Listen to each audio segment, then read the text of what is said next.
বিশ্ব নবী জানিয়েছেন, পৃথিবীর মেয়েরা তোমরা যদি মনে করো যে আমার স্বামীর হায়াত বেড়ে যাক, আরো বেশি দিন বেঁচে থাক, আমার স্বামীর সম্পদ সম্মান আরো বেড়ে যাক, তাহলে স্বামীকে মাঝে মাঝে বলবা তার রক্তের সম্পর্ক যেগুলো এগুলো যেন অটুট রাখে, ঠিক রাখে।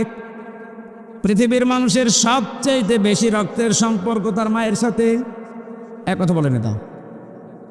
এই জন্য পুত্রবধূ যারা বসে আছেন, আমার যতটুকু বাস্তবতার জ্ঞান আছে আমি দেখেছি, এই দেশে আমরা যারা জামাই আছি, এটা মনে হয় রেকর্ড হয়ে কালকে আমার ম্যাডাম শুনবে, শুনুক, কপালে যা আছে হবে। আমরা জামাইরা যেভাবে আমাদের শাশুড়িকে শ্বশুরকে যেইভাবে দেখি, যেই নজরে দেখি আর যেভাবে আচরণ করি, বউগুলো যদি তার হাফ আমার মা বাবার সাথে, আমাদের মা বাবার সাথে ওইটা করতো, এই দেশে কোনো ছেলে আলাদা হওয়া লাগতো না। একটু বেশি বলে ফেললাম নাকি? না, ও তো ঠিক বলছে, ঠিক মানে 100 ভাগ ঠিক। আপনি অনেকে মনে করেন আমি নামাজ পড়ি, রোজা রাখি, আমি কালো বোরকা পরে বাজারে যাই, আমি জান্নাত পাবো না। মানে কিসের জান্নাত? আপনি তো মানুষের অধিকার নষ্ট করেছেন। আপনি একটু উদার হতে পারেন না? কি করবেন আপনি সম্পদ বেশি নিয়ে? এই মেয়েটাকে খারাপ করার পেছনে ওই মেয়েটার মা আর ওর বড় বোন ওখান থেকে শুধু বুদ্ধি দেয়, নই তাড়াতাড়ি আলাদা হয়ে যা, আরামে খেতে পারবি।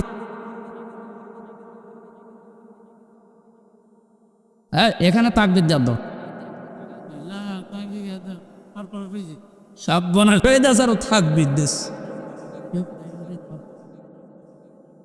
যেহেতু পয়েন্টটা এসেছিল, মা বোনেরা হাতে পায়ে ধরে বলছে আপনাদেরকে, বাঁচতে যদি চান 4টা যে ফরজ কাজ আছে তার ভেতরে কিন্তু স্বামীর সেবা, স্বামীর মন জয় করা আপনি পারছেন না। শয়তানের ধোকায় হোক, হ্যাঁ শয়তান তো বসে নেই, আপনাদেরকে জাহান্নামে দিতে চায়, এই জন্য স্বামীর গুরুত্ব আপনার মন থেকে তুলে দিয়েছে। অথচ নবীজি জানিয়েছেন, আমি যদি এই পৃথিবীতে আল্লাহ বাদে কাউকে সেজদা করার অনুমতি দিতাম, মেয়েদের কানে কানে বলতাম স্বামীর পায়ে সেজদা করো। কত দামি জিনিস, আর তাকে ধরে ধরে আপনি অপমান করেন, মারেন। আমি তাফসীর থেকে একটা পয়েন্ট লিখেছি, ইহুদিদের মেয়েদের ভেতরে স্বভাবগুলো আছে। আল্লাহর নবী জানিয়েছেন, এই পৃথিবীর ময়দানে দাজ্জাল তার মিশন চালু করার জন্য 7টি কাজ করে যাচ্ছে, কিয়ামত পর্যন্ত এটা করবে। মেয়েরা যারা এসেছেন আপনারা যেন সাবধান হয়ে যান, এর জন্য বলছি। সূরা মুমতাহিনা 12 নম্বর একটা মাত্র আয়াত পড়েছি। মুমতাহিনা শব্দের শাব্দিক অর্থ হচ্ছে পরীক্ষিতা নারী। কি নারী? যারা পরীক্ষা দিয়ে উত্তীর্ণ হয়ে গেছে। এ পৃথিবীতে বহু নারী জীবনী আমি পড়েছি, সর্বোত্তম জীবনী আমার কাছে 6 জনের মনে হয়েছে। এ মানুষগুলো পরীক্ষা দিয়ে উত্তীর্ণ হয়ে তারা জান্নাত অলরেডি আল্লাহ পেয়ে গেছে। তার ভেতরে 1 নম্বরে হযরতে আসিয়া। হযরতে আসিয়া আলাইহিস সালাম এত বেশি পরীক্ষা দিয়েছিলেন তার ইমানের উপরে টিকে থাকতে গিয়ে। পৃথিবীর মানুষরা যদি হিসাব করে, হিসাব মিলানো সম্ভব না। শুধুমাত্র ইমানের ওপরে টিকে থাকতে গিয়ে হাতের ভেতরে তিনি পেরেক লাগিয়ে দিয়েছে তার নিজের স্বামী, পায়ের ভেতরে পেরেক লাগিয়েছে, মাথার উপরে গরম তেল ঢেলে দিচ্ছে, কপালের ভেতরে শলাকা লাগিয়েছে। এ কঠিন অবস্থায় হযরতে আসিয়া দেখলেন আল্লাহ পাক জান্নাত জিবরাইলকে দিয়ে পাঠিয়ে দিয়েছে। তিনি জান্নাত দেখলেন, ডাক দিয়ে বললেন, ইদিলাত রব্বে বেনলি ইনদাকা বাইতান ফিল জান্নাতি ওয়া নাজ্জিনি মিন ফিরআউনা ওয়া আমালিহি ওয়ানাজ্জিনি মিনাল কওমিজ যালিমিন। হযরতে আসিয়া ডাক দিয়েছেন, রব্বুল আলামিন তুমি আমার জন্য জান্নাতের ভেতরে একটা ঘর বানিয়েছো, এভাবে না তৈরি করে তুমি যেখানে আছো ওই জায়গায় একটা ঘর আমার জন্য বানিয়ে দাও, যেন সব সময় তোমারে আমি দেখতে পারি। হযরত আসিয়া দ্বিতীয় নম্বর কথা বলেছিলেন, ওয়ানাজ্জিনি মিন ফিরআউনা ওয়া আমালিহি ওয়ানাজ্জিনি মিনাল কওমিজ জালিমিন। এই মেয়েরা আসেনি, একটু খেয়াল করবেন এবার। সম্মানিতা মা বোনেরা, অনেক বেশি ভালোবাসি আপনাদেরকে, আমি চাই না আপনারা জাহান্নামী হয়ে যান। তাকান, পরীক্ষিতা নারী কাদেরকে বলে, কি পরীক্ষা তিনি দিয়েছিলেন। এত বড় কঠিন মুসিবত বিপদ, এত বড় বিশাল শাস্তির ভেতরে হযরতে আসিয়া তিনি তার স্বামীর জন্য বরদোয়া দেননি। তিনি বলেছিলেন, মাবুদ তুমি যা দেখতে পাচ্ছ, আমার স্বামী লোক দিয়ে এরকম অত্যাচার করাচ্ছে এবং নিজে অত্যাচারে শামিল, তুমি আমাকে এই অত্যাচার থেকে বাঁচাও, কিন্তু আমার স্বামীর উপরে তুমি রাগ করো না। ও বাংলার মা বোনেরা, এদেশে পুরুষ নির্যাতন, নারী নির্যাতন করলেই মামলা হয়ে যায়, কিন্তু পুরুষ নির্যাতনের কোনো মামলা নেই। আমি জেলখানায় 3টা বছর থেকে অনেক কিছু দেখেছি। ওর এখানে 100 ভাগের প্রায় 60 ভাগ লোক শুধু এই দাম্পত্য কলহ নিয়ে জেল খাটতেছে। মেয়েদের এই ছোট মনের কারণে পেরে ওঠে না। সে প্রত্যেকে কি হুজুর বলেন আর কি খেজুর বলেন, এদের এই মানুষগুলো যদি একটু মন উদার করতো, আমার মনে হয় পরিবারে আমাদের শান্তি আরো ফিরে আসতো। বাস্তব দেখেছি যে জল্লাদ তো এখন আছে, আগে তো শাহজাহান ছিল, ও মারা যাওয়ারও বের হয়ে মারা গেছে, এখন নতুন একজন দায়িত্ব পেয়েছে, ইলিয়াস, চট্টগ্রামে বাড়ি। লোকটাকে একদিন বললাম, ভাই কি অবস্থা বলেন তো। আমার বলছিল, হুজুর আমার এখন 35 বছর বয়সে আমি জেলখানায় এসেছি, এর 17 বছর ছিলাম আমি সৌদি আরবে, আর আমার এখন ফাঁসির আসামি আমি। আমার যদি এখন যাবজ্জীবন হয়ে জেল খাটা লাগে, কমপক্ষে 22 বছর জেলে থাকা লাগবে। 35 থেকে 17, এরপরে 22, হিসাব করে দেখেন 74 বছর হবে। কত? 74 বছর বয়সে লোকটা জেলখানা থেকে বের হবে। খুব বড় অপরাধ করে গেছে না, পুরা জীবনে আমি শুনেছি যে কি কি করতেন। সৌদি থেকে 17 বছর পরে বের হলাম, দেশে আসার পরে বিয়ে করলাম। বিয়ে করার পরে আমার বউর সাথে আমার মায়ের মিল নেই, সব জিনিস আমি চাহিদা মতো পূরণ করেছি, কিন্তু মাকে আর ওই ছোট বোনকে কিছু দিলেই ওর মন খারাপ হয়ে যায়। দিন রাত নেই, সব সময় শুধু মনোমালিন্য, ঝগড়া। শেষ পর্যন্ত আর পারলাম না যে আমার সম্পদ আমার মাকে দেই, আমার বোনকে দেই। ওর সমস্যা কি? সংশোধন করার জন্য একটা থাপ্পড় দিয়েছিলাম, ও ছাপা গেছে মুইরে, একটু জোরে। এই লাগবে না, বস। মারা যাওয়ার পরে তো বউ মারা কেস, প্রথমে ফাঁসি হয়ে গেল, এরপরে যাবজ্জীবন। এখন 22 বছর থাকা লাগবে আমার, 11 বছর চলছে। আমার তো বের হতে হতে আমার বয়স হয়ে যাবে 74 বছর। কি করব আমি? আমারে বলছিল, আপনি তো ওয়াজ করেন, বাইরে যে অন্তত একটু বলেন যে আমার মতো বিপদে যেন কেউ না পড়ে। কারণ আমি খুব বড় অপরাধ করিনি, আমি তো ঠিক রাস্তায় ছিলাম, মাঝখান থেকে একটু মিস্টেক হয়ে আমার জীবনটাই নষ্ট হয়ে গেল। ইলিয়াসের বউ এখনো পর্যন্ত আছে বাইরে। ইলিয়াসের যখন শুনেছে যে ওর যাবজ্জীবন জেল হয়ে গেছে, প্রথমে ফাঁসির কথা শুনি মেয়েটাকে কি, সে তো মারা গেছে। তার যে শাশুড়ি ছিল, এই শাশুড়ি এবং শ্বশুর পরবর্তীতে ওর মা বাবার উপরে এই মেয়েটার জন্য বহু অত্যাচার চালিয়েছিল। ভেতরে যেহেতু যোগাযোগ বিচ্ছিন্ন ছিল, কষ্টের কথাগুলো যখন এসে এসে আমার কাছে বলতো, আমি নিজেই কেঁদে ফেলতাম যে এই লোকটা তো সেরকম মেজর অপরাধ না, আর তো মারার জন্য মারে নাই, শুধু সংশোধনের জন্য একটা থাপ্পড় দিয়েছিল, ছাতা মরি গেছে।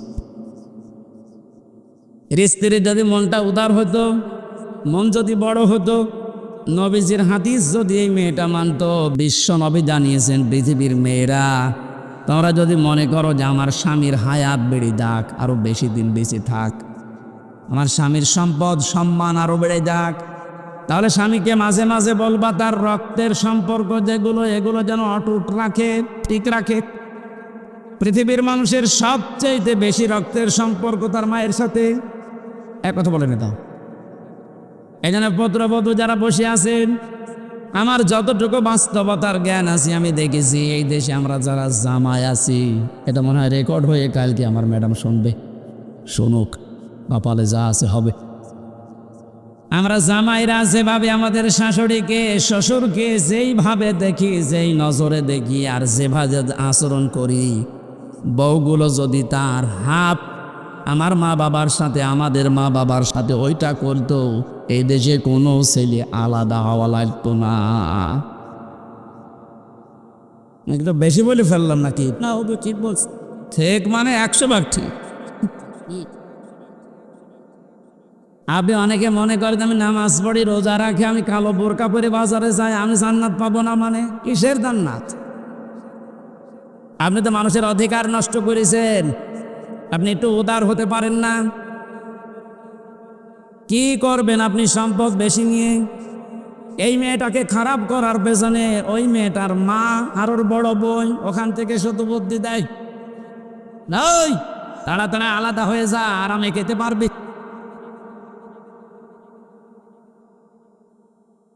এখানে তাকবীর জাত সব বনার হয়ে দেশ আর থাকবির দেশ। যেহেতু পয়েন্টটা এসেছিল, মা বোনেরা হাতে পায়ে ধরে বলছে আপনাদেরকে, বাঁচতে যদি চান 4টা যে ফরজ কাজ আছে তার ভেতরে কিন্তু স্বামীর সেবা, স্বামীর মন জয় করা আপনি পারছেন না। শয়তানের ধোকায় হোক, হ্যাঁ শয়তান তো বসে নেই, আপনাদেরকে জাহান্নামে দিতে চায়, এই জন্য স্বামীর গুরুত্ব আপনার মন থেকে তুলে দিয়েছে। অথচ নবীজি জানিয়েছেন, আমি যদি এই পৃথিবীতে আল্লাহ বাদে কাউকে সেজদা করার অনুমতি দিতাম, মেয়েদের কানে কানে বলতাম স্বামীর পায়ে সেজদা করো। কত দামি জিনিস, আর তাকে ধরে ধরে আপনি অপমান করেন, মারেন। আমি তাফসীর থেকে একটা পয়েন্ট লিখেছি, ইহুদিদের মেয়েদের ভেতরে স্বভাবগুলো আছে। আল্লাহর নবী জানিয়েছেন এই পৃথিবীর ময়দানে দাজ্জাল তার মিশন চালু করার জন্য 7টি কাজ করে যাচ্ছে, কিয়ামত পর্যন্ত এটা করবে।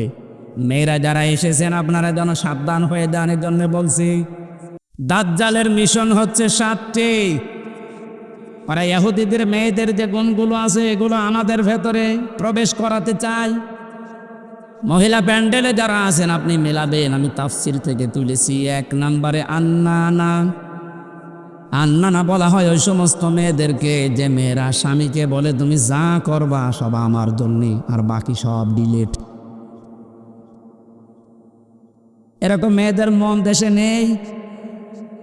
এটা দাজ্জালের একটা মিশন। প্রথম যেই মেয়েকে দাজ্জাল টার্গেট করবে, মনে করবেন ওর ভেতরে এই গুণটা পয়দা হবে, এই দোষটা, যে যা করবা তুমি সব আমার জন্য, বিয়ে আমারে করেছো, এখন তোমার মা বাবা বোন ভাই যা আছে চাচা ফুফু সব ডিলেট করো। এরকম মন, এরকম কথা বলে, এরকম বউ দেশে আসে না নেই? আপনি বিশ্বাস করতে পারেন ওই মহিলাকে দাজ্জাল টার্গেট করেছে, ওকে জাহান্নামে নেওয়ার জন্যে। 2 নম্বরে মান্নানা, যে মহিলা খালি খোঁটা দেয়, বাবার বাড়ির কথা তুলে মাঝে মাঝে স্বামীর মনে কষ্ট দেয়, খোঁটা দেয়, তুমি আমার চেনো, আমি চেয়ারম্যানের মেয়ে,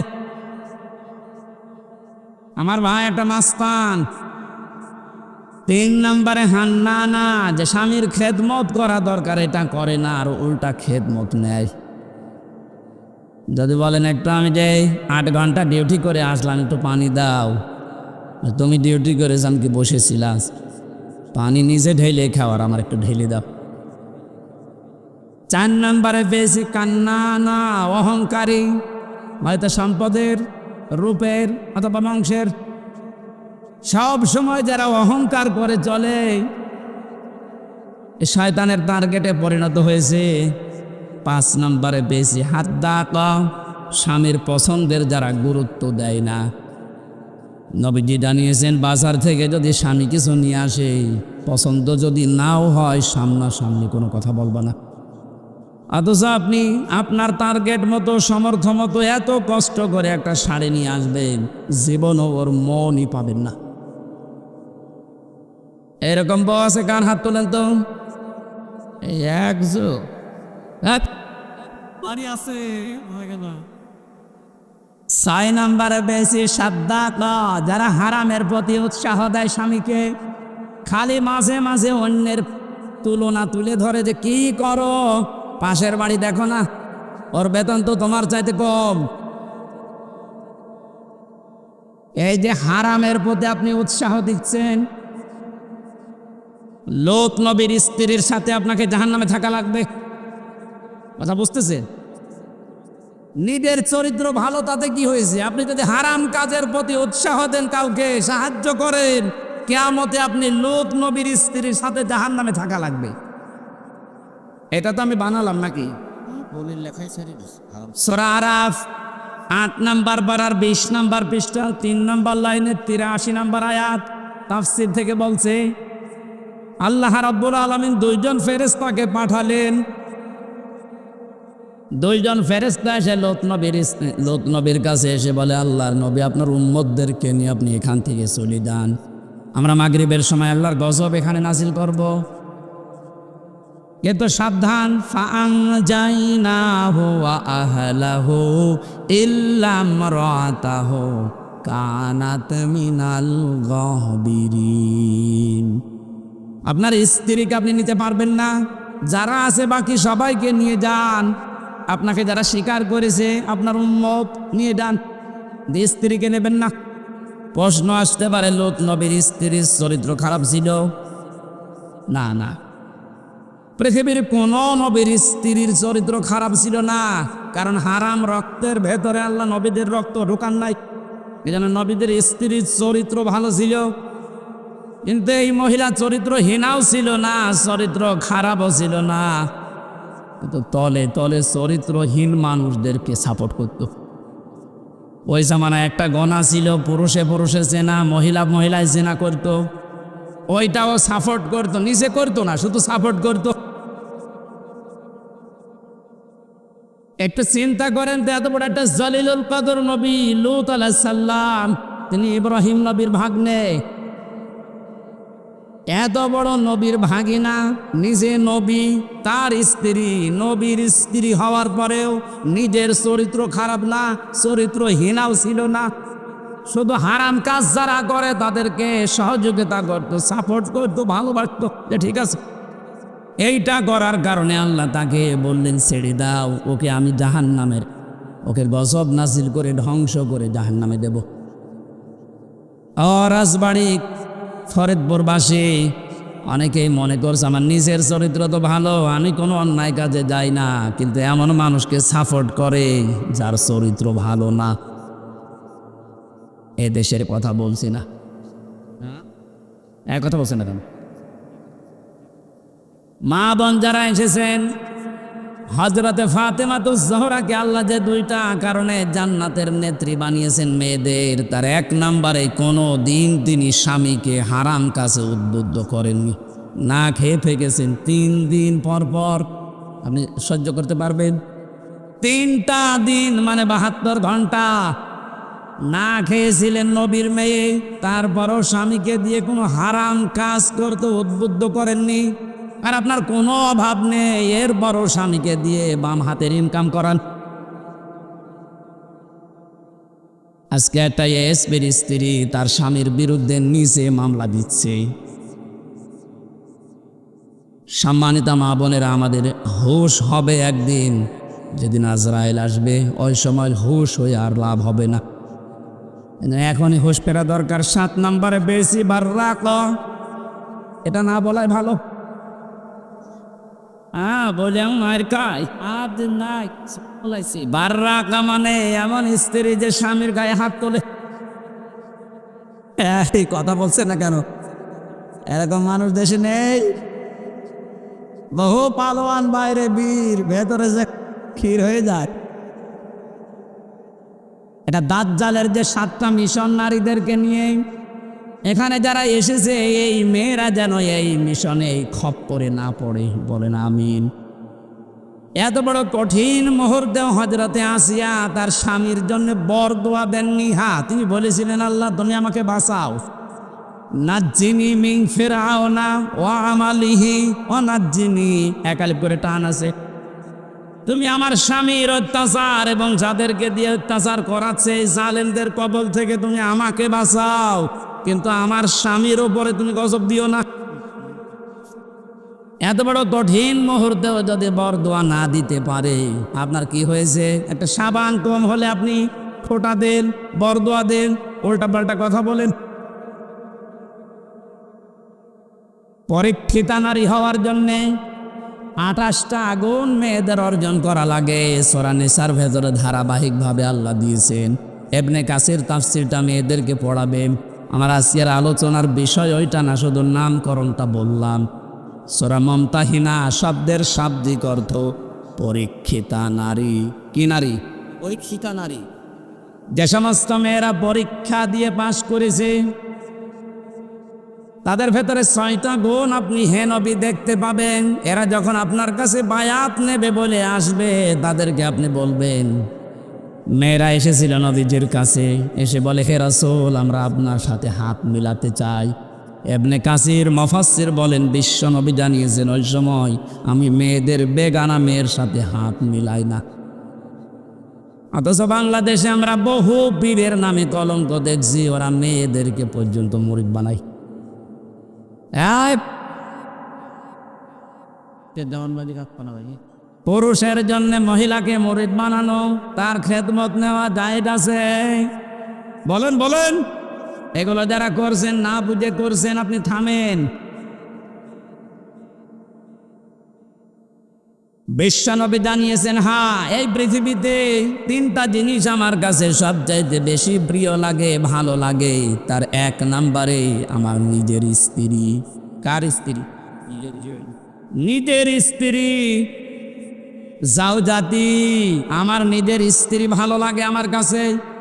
আমাদের কাছেও স্ত্রী ভালো লাগে, তবে নিজের তাছাড়া অন্যেরটা। কত বলছেন?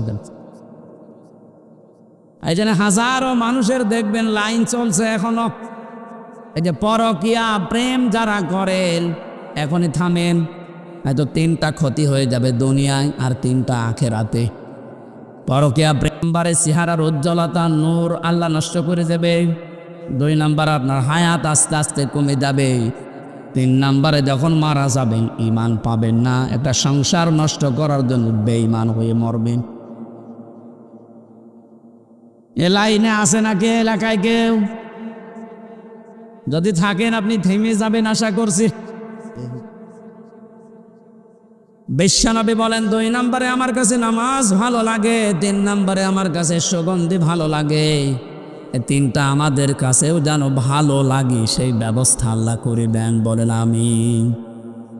নবীজিকে আল্লাহ ঘোষণা দিলেন, ইয়া আইয়ুহান নাবিয়্যু, হে নবী, ইযা জাকাল মুমিনাতু, মুমিন নারীরা যখন আপনার কাছে আসবে, ইউবাইউনাকা, আমরা বায়াত নিতে চাই, পর্দার আড়াল থেকে আপনি তাদেরকে বায়াত দেবেন 6টা বিষয়ে। যদি এগুলো তারা মানতে পারে, আপনি নিচে তাদের জন্য আল্লাহর কাছে ক্ষমা চাবেন। যেহেতু আল্লাহ শিখিয়ে দিচ্ছেন, তার মানে 6টা কাজ করতে পারলে আল্লাহ নিজে আমাদেরকে মাফ করবেই। 1 নম্বরে দিয়েছেন, আলা আল্লাহ ইউশরিকুনা বিল্লাহি শাইআ। এখান থেকে একটা মাসলা বের হয়। এই বসেন তো, বসি, লাগবে না, বসেন। এখান থেকে একটা মাসলা বের হয়, পৃথিবীতে যদি কেউ মুরিদ হতে চান, বায়াত নিতে চান কারো কাছে, এই 6টা বিষয়ে বায়াত নেওয়া লাগবে। বাংলাদেশে এখন 48,000-এর উপরে পীর আছে। কত? 48,000-এর বেশি। ভারতের এই কলকাতার, আসামে আরো বেশি। আমি তো 17, 18, 19, 20 এই সমস্ত সালগুলোতে ভারতের এই কয়েকটা রাজ্যে দেখেছি ও ঘরে ঘরে পীর। বিশেষ করে মুর্শিদাবাদ, আরে নদিয়া, হুগলি, এ সমস্ত জায়গায় জায়গায় পীর। ওরা পীরটা ওরা ব্যবসা হিসাবে নিয়েছে। বাংলাদেশের জরিপে যেটা সরকারি 48,000। আপনারা যদি মরিচ ধরতে চান, বায়াত দিতে চান, প্রথমে আপনাকে বলা লাগবে যে আমার দরবারে কোনো শিরিক চলবে না। আল্লাহ বাদে অন্য কাউকে সেজদা দেওয়া কি? আল্লাহ বাদে অন্য কাউকে ডাকা কি? তাহলে যেই দরবারে সেজদা দেওয়া হয়, সে মানুষকে হোক, কবরে হোক, মাজারে হোক, এবং আল্লাহ বাদে অন্য কাউকে ডাকা হয়, এটা কি? আরো জোরে, এগুলো যে দরবারে হচ্ছে এখানে মুসলমান যেতে পারে? যাচ্ছে না? আশা করছি আপনি থামবেন। জি, আপনি মায়াত যদি নিতে চান এমন দরবারে যাবেন, সেখানে গেলে প্রথমে বলে শিরিক করা যাবে না। শিরিক কি? না। পরা কোরআন শরীফের ভেতরে আমি 4 প্রকার শিরিক পেয়েছি প্রধানত। শিরিক বিল জাত, শিরিক বিল সিফাত, শিরিক বিল ইখতিয়ারা, শিরিক বিল হুকুক। এ প্রত্যেকটা আবার 4 প্রকার করে আছে। 4 4 16 প্রকার। এটা আবার প্রতিটা 4 প্রকার করে আপনি 48 প্রকার পাবেন। এরপরে 72 প্রকার, এরপরে 120 প্রকার দেওয়া আছে। তাফসিরে হাক্কানি খোলেন, শিরিক 120 প্রকার পয়েন্ট আকারে দিয়েছেন।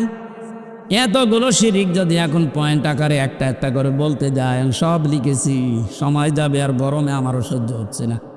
এই জন্য খুব তাড়াতাড়ি করছি। এগুলো একটু পড়ে নেবেন যে শিরিক আল্লাহ যেটা পারে ওটা অন্য কেউ পারে, এটা বিশ্বাস করার নাম শিরিক। এই কথা বলেন, আইন তৈরি করতে পারে শুধুমাত্র আল্লাহ, এটা অন্য কেউ পারে বিশ্বাস করে যদি কেউ কাজ করে সেও মুশরিক। এটা নেই 53 বছর তো চললো, আমরা দেখলাম। বাবা চালিয়েছিল, স্বামী চালিয়েছিল, চাচাও চালিয়েছে 9 বছর, বউ চালিয়েছে অনেক দিন, ভাবিও চালিয়েছে, সবাই চালিয়েছে মানুষের তৈরি করা নিয়ম নীতি আইন কানুন দিয়ে। এটার সাথে দ্বিমত আছে? বলেন বলেন। না দ্বিমত না। 53 বছরের কাঙ্ক্ষিত মানের শান্তি আপনি দেখলেন কেমন? এখন তো শুধুমাত্র দেখতে বাকি আছে এই কোরআন দিয়ে দেশ চললে কেমন দেখা যায়।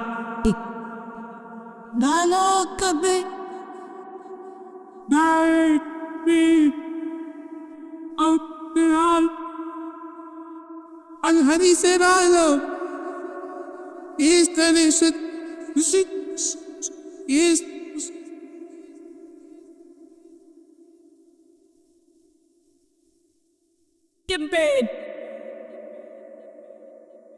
আরে ভাই, আমরা তো দেখলাম যে 53 বছরে কি পারে কি পারে না, কেমন চলে। যেহেতু এটা বাকি আছে দেখতে, এটা তো দেখা যায় না।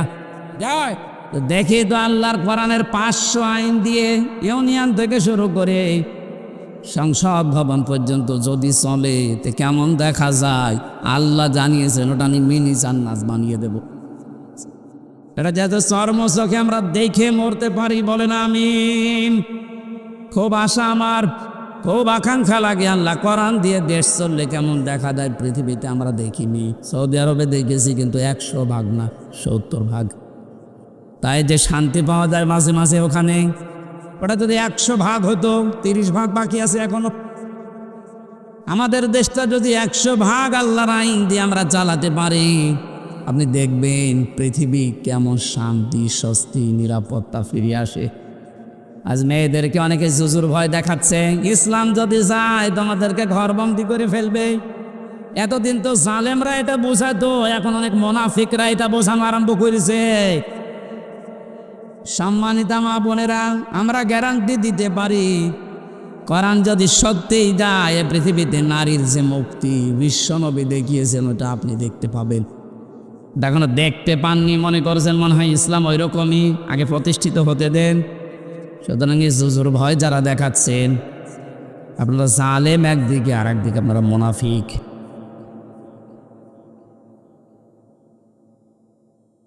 শিরিক যদি আমরা এখন শিরিক বিল জাত, শিরিক বিল সিফাত, শিরিক বিল ইখতিয়ারা, শিরিক বিল হুকুক এভাবে পয়েন্ট আকারে একটা একটা করে শুরু করি, আল্লাহ যেটা পারে ওইটা অন্য কেউ পারে বিশ্বাস করার নাম শিরিক। আল্লাহ পারে আইন দিতে, অন্য কেউ পারে না। এই কাজে যারা ইনভলভ আছেন, এই কাজের সাথে যারা জড়িত আছেন, এই কাজে যারা সাহায্য সহযোগিতা করছেন, সাপোর্ট করেন, আপনি যে দল করতে পারেন আপনি মুশরিক। আপনার বায়াত হয়নি, কিসের বায়াত নিচ্ছেন আপনি? 2 নম্বরে আল্লাহ বলেন ওয়ালা ইয়াসরিকনা, হে নবী ওদেরকে বলেন যেন তারা জীবনে চুরি না করে। কি না করে? চুরি নেই দেশে। বেগম পাড়ায় এমনি তৈরি হয়, বাবার টাকা দিয়ে বেগম পাড়া বানাচ্ছেন, সব চুরি করা টাকা।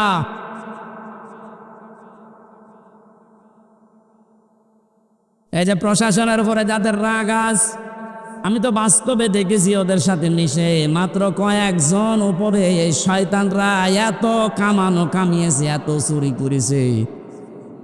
এখন আর এই মানুষগুলো রাস্তায় বের হতে পারছে না ওদের কারণে। আজকেও কয়েকটা লাইভ দেখেছি, এসআই এবং এএসআই কনস্টেবল সাধারণ যারা ডাক দিয়ে বলছে আমাদের নিজেদের অপরাধের জন্য যদি শাস্তি দিতে চান আমাদের দেন। আমরা তো হুকুমের দাস ছিলাম, ওপর থেকে যে মানুষগুলো আমাদের জীবনটা এভাবে নষ্ট করে দিল, আজ আমরা স্বাভাবিক জীবনে যেতে পারি না। অবশ্যই তাদেরকে আইনের আওতায় এনে শাস্তি দেন এবং ওদের সম্পদগুলো সব বাজেয়াপ্ত করেন। আমরা এটা চাই। বিশেষ করে এই যে মনিরুল, আমি নাম ধরে বলছি কারণ আমি ছিলাম কাউন্টার টেররিজমের এই মনিরুল, আসাদুজ্জামান, ডিসি মান্নান, হারুন তো শেষ হয়ে গেল। যেই কয়টা আছে এদের সম্পদগুলো আজ নেন, কারণ এগুলো একটা এদের বাবার সম্পদ না, সবগুলো জনগণের সম্পদ। আপনি বেতন কয় টাকা পান আমি জানি না, আর দোলা ভাইও তো আছে, ও সংসারে চলে। আমার বাবার কাছ থেকে কারো টাকা নেই। যশোর থানায় আছে, সেও তো এসআই, কই তার তো বেতন চা, তার 2টা ছেলে মেয়ে নিয়ে সংসার চলতে চায় না। আমার বাবার কাছ থেকে টাকা নিয়ে চলা লাগে। তোমার বেতন নাই, তার চাইতে ডবল হইল না, হচ্ছে না। যে মানুষগুলো আছে সাধারণ মানুষকে উল্টাপাল্টা ধারণা না করে উপরে যাদের নির্দেশে এগুলো হয়েছে বা হচ্ছে, বিশেষ করে এই চুরিদারি, এই অবৈধভাবে ইনকাম করা, এদের এই টাকাগুলো সব এখন রাষ্ট্রের কোষাগারে জমা নিন। যদি না দেয় ওদের বউ ছেলে মেয়ে যেগুলো হারাম খেয়ে খেয়ে মানুষ হয়েছে, ওগুলো রাষ্ট্রের কাজে লাগান, দরকার ওদেরকে বিক্রি করে টাকা নিন।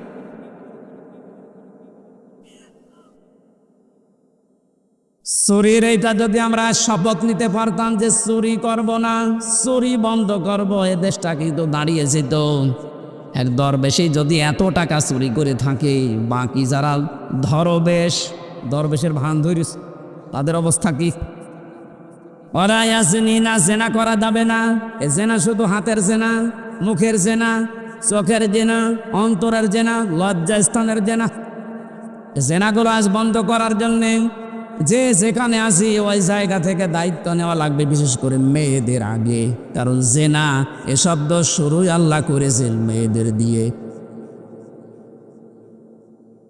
আযানিয়াতু আযানি ফাজলিদু কুল্লা ওয়াহিদিন মিনহুমা মিয়াতা জালদা। আল্লাহ পাক বলেন জেনাকারিনী এবং জেনাকারী, আগে কার নাম? মেয়েদের নাম। এই জন্য মা বোনেরা আপনারা নিজেদেরকে কন্ট্রোল করেন।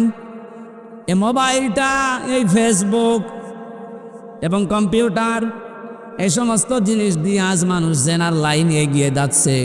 আগে হ্যালো হ্যালো, এরপরে শেষ পর্যন্ত লজ্জার স্থান দিয়ে শেষ হয়।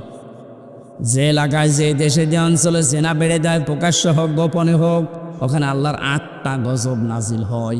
কয়টা? এমন মহামারী রোগ আল্লাহ ছড়িয়ে দেয় যার চিকিৎসা পৃথিবীতে নেই। এজন্য আমরা সাবধান হব। আমাদের এই দেশটা জেনা যেগুলো চলছে এগুলো কি করে বন্ধ করা যায়? নিজ উদ্যোগে, পারিবারিকভাবে, সামাজিকভাবে। আর দাজ্জুস লা ইয়াদখুলুল জান্নাত, নবীজি জানিয়েছেন দাজ্জুস জান্নাতে যাবে না। দাজ্জুস বলা হয় পুরুষকে যে তার মেয়েকে, যে তার বউকে, তার বোনকে, তার মাকে কন্ট্রোল করতে পারে না। ওগুলো আরো মানুষ দিয়ে দেখায়, শান্তি পায়। এই পৃথিবীতে একটা মাত্র প্রাণী আছে যে তার লজ্জা স্থান উল্টা করে মানুষকে দেখে আনন্দ পায়, তার নাম কুকুর। নাম কি? লজ্জাস্থান ঢেকে রাখার জন্য কিন্তু অনেক বড় লেজ আল্লাহ তাকে দিয়েছে, কিন্তু লেজ উল্টো করে দেখায়। কথা বলছেন কেন? আপনার শরীর ঢাকার জন্য এত বড় কাপড়ের ব্যবস্থা, 12 হাত, এরপরও আপনার পেট দেখা যায়, এরপরও আপনার পিঠ দেখা যায়। কুকুর যেমন নিজের লজ্জাস্থান থেকে আনন্দ পায়, আপনিও এক প্রকার কুকুর। এর চাইতে নিকৃষ্ট ভাষা আর বলতে পারলাম না।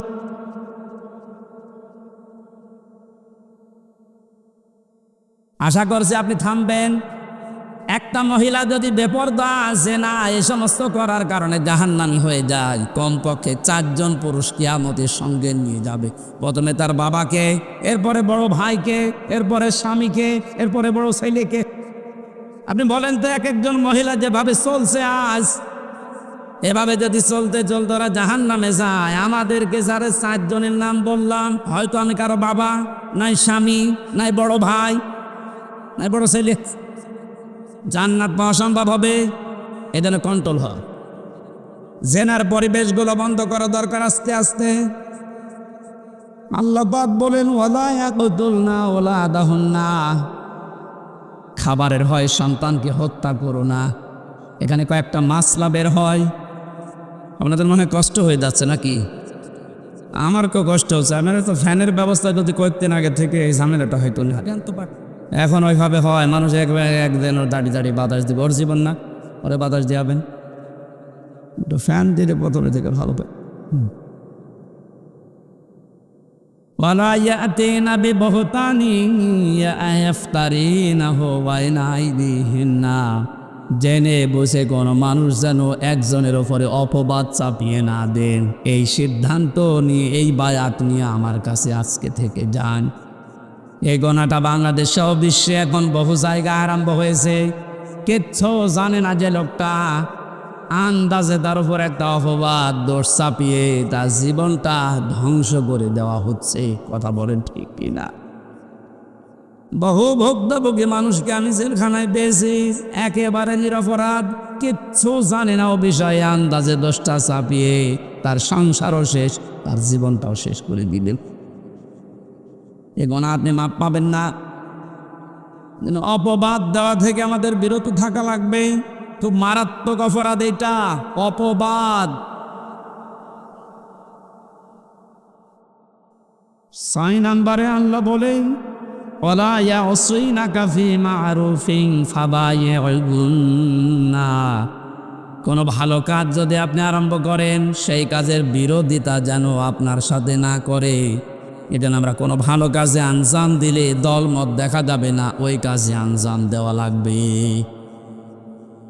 আজকে কোরআন প্রচার হচ্ছে বিনা দ্বিধায় নির্দ্বিধায়, কোনো পারমিশন লাগছে, কোনো ঝামেলা আছে? এই ভালো কাজে আমাদেরকে সাহায্য সহযোগিতা করা, যতটুকু পারা যায় এগিয়ে আসা লাগবে। এই 6টা কাজ যদি কারো ভেতরে পরিপূর্ণ এসে যায়, আল্লাহ পাক বলেন, নবী ফাবাইউনাকা ফাবাইউহুন্না, এই 6টা গুণ যারা অর্জন করে তাদের বায়াত আপনি গ্রহণ করেন। আর আমি আল্লাহর কাছে তাদের জন্য বলেন, আস্তাগফির লাহুন্নাল্লাহ, আল্লাহ তুমি এদেরকে মাফ করে দাও। ইন্নাল্লাহা গফুরুর রহিম, অবশ্যই আমি আল্লাহ ক্ষমাশীল, দয়াবান। জোরে বলে সুবহানাল্লাহ। এই 6টা গুণ আমি সহ যারা এসেছি আমাদের বাস্তব জীবনে আল্লাহ যেন মেনে চলার তৌফিক দেন। শারিকানা বিল্লাহি শাইআন ওয়ালা ইয়াসরিকনা ওয়ালা ইয়াজনিনা ওয়ালা ইয়াকদুলনা আওলাদাহুন্না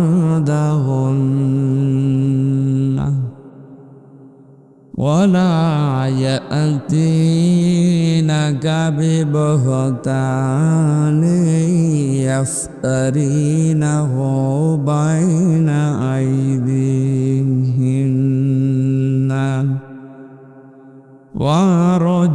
وَرَجُلِهِنَّ وَلَا يَعْصِينَكَ فِي مَعْرُوفٍ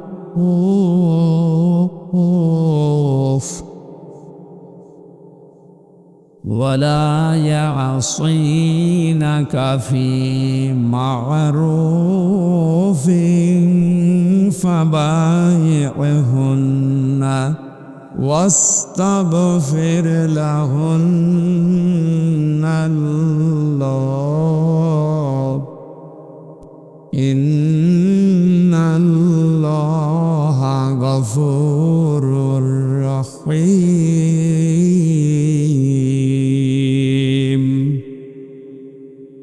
صدقت يا ربنا اللهم صل على مولانا محمد وعلى آل سيدنا مولانا জীবনে যত প্রেম আছে কলিজায় নবীজির তরে সবটুকু দিয়ে দেব তাই বিনিময়ে শাফাত যদি তার পায় মুছে যাবে জীবনে যত ব্যথা ভার বালাগাল উলা বিকামালিহি কাশাফাত দুজা বিজামালিহি হাসনাত জামিউ খিসালিহি সাল্লু আলাইহি ওয়া আলিহি। আলহামদুলিল্লাহ, ফরিদপুর জেলার মধুখালী থানার অন্তর্গত মেচ্চামি রোকনি শহীদ ওমর আলী স্মৃতি চেয়ারম্যান মাঠ ময়দানে মহিলা মাদ্রাসা ও যুব সমাজের উদ্যোগে আয়োজিত চতুর্থ বাৎসরিক মহাবিশ্বের মহাবিশ্বর আমাদের মালিক আমাদের মনিব মহান রব্বুল ইজ্জাতুল জালালের মুখের পবিত্র বাণী কোরআনে কারীম তাফসীর ও কোরআন মাহফিলের স্বনামধন্য সভাপতি বিশিষ্ট আলেমে দ্বীন জনাব মাওলানা সিদ্দিকুর রহমান, সম্মানিত পরিচালক জনাব মাওলানা আলিমুজ্জামান, আলোচনা রাখলেন মাওলানা হোসাইন আহমেদ মাহফুজ। আমাদের মঞ্চে এসেছেন আমাদের অভিভাবক এ থানার সম্মানিত অফিসার ইনচার্জ শ্রদ্ধাভাজন ওসি মহোদয়। প্রশাসনের ওপরে যে ভুল ধারণাটা এখনো পর্যন্ত মানুষের কাটছে না, এটা দ্রুত যেন কেটে যায়, কারণ এটা থাকলে ওনারা স্বাভাবিকভাবে কাজ করতে পারবে না। মুষ্টিমেয় কিছু মানুষের অপরাধের জন্য আজ পুরা পুলিশ প্রশাসনটা জনগণের কাছে কালার হয়ে গেছে। যে মানুষগুলোর কারণে এগুলো হচ্ছে তাদেরকে শাস্তির আওতায় আনে, এ মানুষগুলো তো সাধারণ। এনাদের ওপরে আজ যে ক্ষোভটা রাগটা, আমার বাড়ির নিচতলায় একটা পুলিশ ভাড়া ছিল, 5 তারিখের পরে যে কোথায় গেছে আল্লাহ জানে আর সে জানে, আর আসেনি। কি অবস্থা গেল! আল্লাহ রাব্বুল আলামিন দ্রুত এর সমাধান যেন আমাদেরকে এনে দেন, স্বাভাবিক অবস্থায় যেন আমরা ফিরতে পারি। কারণ ওনাদের খালি দোষই আমরা অনেকে দেখি, ভালো কাজও আছে। 24 ঘন্টা ডিউটি এই পৃথিবীতে আমার মনে হয় কোনো শ্রেণী বিভাগের লোক যদি করে সেটা পুলিশ। অন্যান্য কর্মজীবনে যারা আছে তাদের সর্বোচ্চ 8 ঘন্টা 10 ঘন্টা করে ডিউটি করা লাগে, আর ওনাদের কোনো 8-10 নেই, 24 ঘন্টায় ডিউটি। ঘুমিয়ে আছে যদি সাইলেন্ট বাজে দে ওই অবস্থায় ডিউটি। যেন আমার যতটুকু বাস্তবতায় আমি দেখেছি, ওনাদের সাথে আমি অনেক মিশেছি। শুধু ফরজ কাজগুলো যদি প্রশাসনের মানুষগুলো করতে পারে, ফরজ যেগুলো আছে, আমার মনে হয় যে দায়িত্ব পালন করে তারা, পুরাটাই তাদের এটা আল্লাহ ইবাদত হিসাবে লিখে নেবে। কয়েকদিন আগে যশোরের শ্রদ্ধাভাজন এসপি স্যার উনি ঘোষণা দিয়েছেন, পুলিশের এই চাকরি আমি জান্নাতে যাওয়ার মাধ্যম হিসাবে নিয়েছি। অনেক দামি কথা। এরকম মন মানসিকতা বাংলাদেশে এখন প্রশাসনে যারা আছে প্রত্যেকের ভেতরে যেন আল্লাহ দান করে।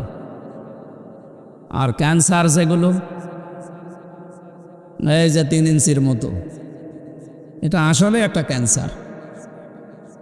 এই ক্যান্সারগুলোর তো হেদায়েত পাবে না, কারণ যারা মানুষের উপরে জুলুম করে তাদের হেদায়েতের রাস্তা বন্ধ হয়ে যায়। আল্লাহু লা ইয়াহদিল কওমাজ জালিমিন। আল্লাহ বলেন আমি জালেমদেরকে হেদায়েত দিচ্ছি না, দেবও না। ইয়াহাদি এটা মজারে, বর্তমান ভবিষ্যৎ, প্রেজেন্ট ফিউচার। এই জন্য যারা জুলুম করেছেন এই মানুষগুলো আল্লাহর হেদায়েত থেকে, জান্নাত থেকে আপনি বঞ্চিত। আপনার দুনিয়াও শেষ, আখেরাতও শেষ। দুনিয়া তো আপনার শেষ হয়েই গেছে, আপনি টের পাচ্ছেন। আর আখেরাত যে কত ভয়ঙ্কর জালেমদের জন্যে। জালেমরা হামজার মামলার আসামি না, এটা সরাসরি আল্লাহর মামলার আসামি। কথাটার ওজন টের পাচ্ছে তো, অনেক বেশি লোড এটার। আল্লাহ পাক বলেন ইন্নামাস সাবিলু আলাল্লাযিনা ইয়াযলিমুনান নাস। সূরা সূরা 25 নম্বর পারার 6 নম্বর পৃষ্ঠা 13 নম্বর লাইনের 42 নম্বর আয়াতের প্রথম অংশে আছে তাফসিরে ফি জিলালিল কোরআন। রব্বুল আলামিন বলেন অবশ্যই আমি আল্লাহ মামলা দায়ের করব, কেস দেব। বুঝতেছেন, আল্লাহও কেস দেবে। পুলিশের কাজে যদি কেউ বাধা দেয় তাহলে পুলিশবাদী কেস হয়। আল্লাহর কাছে বাধা দিলে আল্লাহবাদী কেস হবে। তাহলে পৃথিবীতে আল্লাহবাদী কাজ একটা আছে, সেটা জুলুম করা। জুলুম করা এটা কি বাদী কেস হবে? আল্লাহবাদী কেস। উনি নিজে বাদী হয়ে কেস দেবেন, নিজে মামলা দায়ের করবেন, নিজেই অভিযোগ লিখবেন, নিজেই বিচার করবেন, নিজে রায় দেবেন। কিছুদিন আগে আমাদের এই সিস্টেম ছিল, ওনারা নিজেরাই ধরে নিয়ে যেত, নিজেরাই লিখত, নিজেরাই উকিল, নিজেরাই বিচারপতি, নিজেরাই রায়। এইটা হয়েছিল আমার সাথে, আমি নিজে টের পেয়েছি, এই জন্যে বললাম। সবাই না, যে এই সিস্টেম যদি আল্লাহ নিতে শুরু করে বলেন তো তখন আপনি কি করবেন? মানে দেখেন সব কিছু দলীয়করণ করতে করতে এমন জায়গায় দেশটা নিয়ে গেছে, এমন দুর্নীতিগ্রস্ত হয়েছে দেশটা, জাতীয় মসজিদের খতিব পর্যন্ত পালিয়েছে। একটা দেশের কেন্দ্রীয় মসজিদের ইমাম যদি পালিয়ে যায় তাহলে বোঝা যাচ্ছে দেশটা কোথায় গিয়ে দাঁড়িয়েছে। তাহলে আল্লাহ নিজে বিচারপতি, নিজে রায় দেবেন। বিচারপতি যদি খারাপ হয়, যদি চরিত্রহীন হয়, যদি বিবেকহীন হয়, তার রায় যে কত মানুষের জীবন নষ্ট করে দেয় এর বাস্তব মানে কালামানিক। আল্লাহ এমন ধরা ধরেছে বিসি পর্যন্ত নেই। আমার মনে হয় পৃথিবীর ইতিহাস তৈরি করে দিয়ে গেল এই লোকটা। ক্ষমতা যখন পেয়েছিল এবং দালালি যখন করতো, মনে হতো যে কি না কি হয়ে গেছে। আর এক একটা কথা সবগুলো ইসলামের বিরুদ্ধে, আলেম ওলামাদের বিরুদ্ধে। আল্লাহ এমন ধরা ধরেছিলেন, পৃথিবীর ইতিহাসে আমি এত অপমান কাউকে হতে দেখিনি। কলার পাতা শুয়েও পার পায়নি। দেশে বেশিটা গেল উড়ে, এখন আপনি টের পান। ওর অবস্থা ভালো না। আজকে দেখলাম মনে হয় আজরাইল দেখা করিস, মনে হয় বিদায় নেবে। এটা তো গেল দুনিয়ার শাস্তি। আল্লাহ বলেন জালেমদের বিরুদ্ধে যেহেতু আমি নিজে মামলা দায়ের করবো, ওটা যে কি করবো, আমি কি রায় দেব কেউ জানে না। ওয়ালা তাহসাবান্নাল্লাহা গাফিলান আম্মা ইয়ামালু যালিমুন। হে নবী, আপনি কি মনে করেন যে জালেমদের সম্পর্কে আমি কোনো খোঁজ রাখি না? সবচাইতে বেশি খোঁজ রাখি জালেমদের বিষয়ে। ওদেরকে শুধু ছাড় দিয়েছি।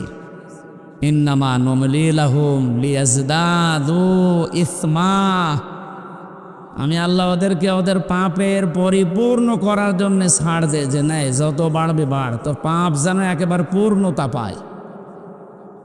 বাস্তবতা আমরা এটাই দেখলাম, অনেকের পাপ একেবারে পরিপূর্ণ হয়ে গেছে। হাজারো মানুষের জীবন নষ্ট করার কারণে আল্লাহর আরশ পর্যন্ত কেঁপে গেছে।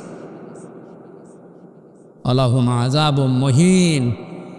আল্লাহ তাআলা বলেন ওদের জন্য আমি অপমানজনক শাস্তির ব্যবস্থা করে রেখেছি। বলেন নাউজুবিল্লাহ। এই জন্য যারা জালেম, আপনার দুনিয়া শেষ, আপনার আখিরাতও শেষ। আপনি আরো ভয়ঙ্কর বিপদের দিকে যাচ্ছেন। এই জন্য আমার আহ্বান থাকবে, জালেম যারা তারা এখন থামবে। কারণ জালেমের কিন্তু তওবাও কবুল হয় না। ফেরাউনের তওবা কবুল হয়েছিল, কিন্তু এতটুকু বলেছিল আন্নাহু লা ইলাহা ইল্লাল্লাহ বলতে পারেনি। ও যখন ডুবে যাচ্ছিল, একবার উপরে ওঠে আবার পানির নিচে যায়। ফেরেশতা জিবরাইল এসে কাদা হাতে নিয়েছিল, তাফসীরে ফি জিলালিল কোরআন। ও যখন বলবে লা ইলাহা ইল্লাল্লাহ বলতে যাবে, তখন এসে মুখের উপরে কাদা লাগিয়ে বসে, তোর আর বলার দরকার নেই, কারণ তুই যা করেছিস।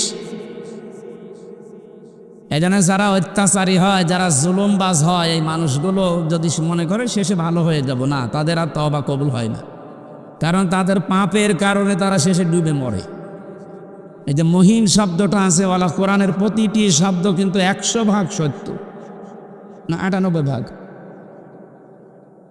আলাহুম আযাবুম মুহিন, তাদের জন্য আমি অপমানজনক শাস্তির ব্যবস্থা করে রেখেছি, ফিদ দুনিয়া ওয়াল আখিরা, দুনিয়া এবং আখিরাত।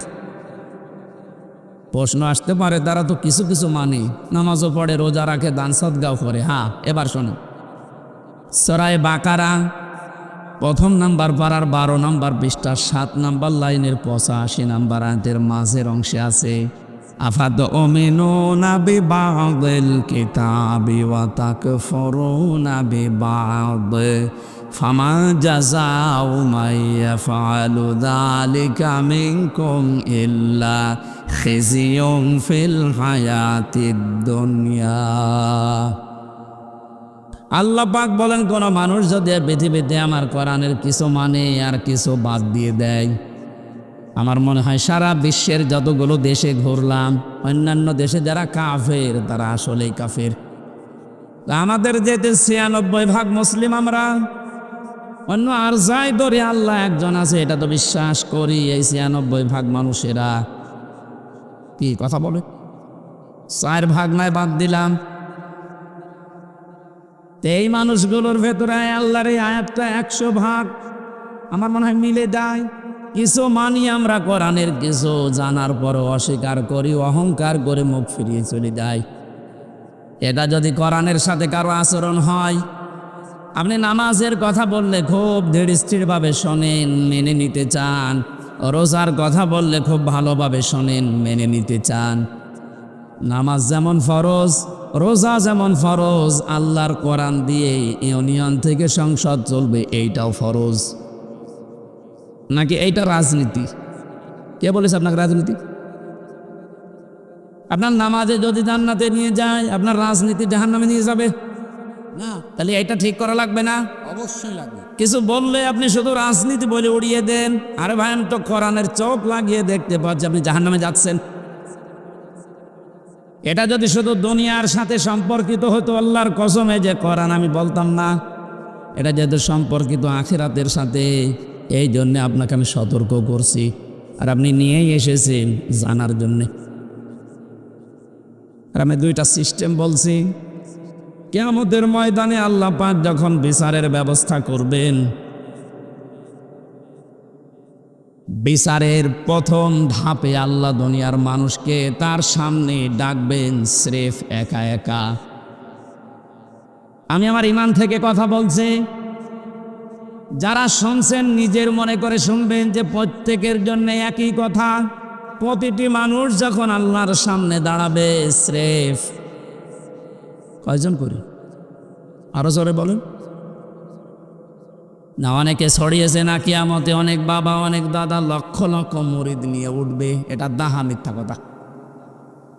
সূরা মরিয়ম 16 নাম্বার পারা 10 নাম্বার পৃষ্ঠার 15 নম্বর লাইনের 95 নম্বর আয়াত, এটা শেষ নাম্বার রুকুতে আছে। এটা আছে ইবনে কাসিরের ভেতরে। নাকি আরো দলিল দেওয়া লাগবে? হ্যাঁ, কি আরো দলিল দেবো নাকি? আর তো দলিল নেই, কোরআনের উপরে আর দলিল আছে? আল্লাহ পাক বলেন, প্রতিটি মানুষকে আমি আল্লাহ কিয়ামতে আমার সামনে বিচারের জন্য ডাক দেব প্রথম ধাপে একা একা। কয়জন করে? কেউ থাকবে না আপনার সাথে। একটু নিজের দিকে মিলান তো এই বাস্তবতাটা। আপনি নিজে দাঁড়িয়ে আছেন আল্লাহর সামনে, আল্লাহ এবার জিজ্ঞাসা করবে, হামজা 2024 সালের আগস্ট মাসের 31 তারিখ পর্যন্ত তোরে মাফ করে দিলাম, যা। শুধু সেপ্টেম্বরের 1 থেকে 6 তারিখ, এই 6 দিনের হিসাব দিয়ে তুই জান্নাতে চলে যা। ফরিদপুরবাসী, আমার যতটুকু বাস্তবতা আমি যা দেখতে পাচ্ছি, আমার যা ঈমান আমল আছে, আমার তো এই 6 দিনের হিসাব এখনো জোগাড় করা সম্ভব না। আপনারা পারবেন না?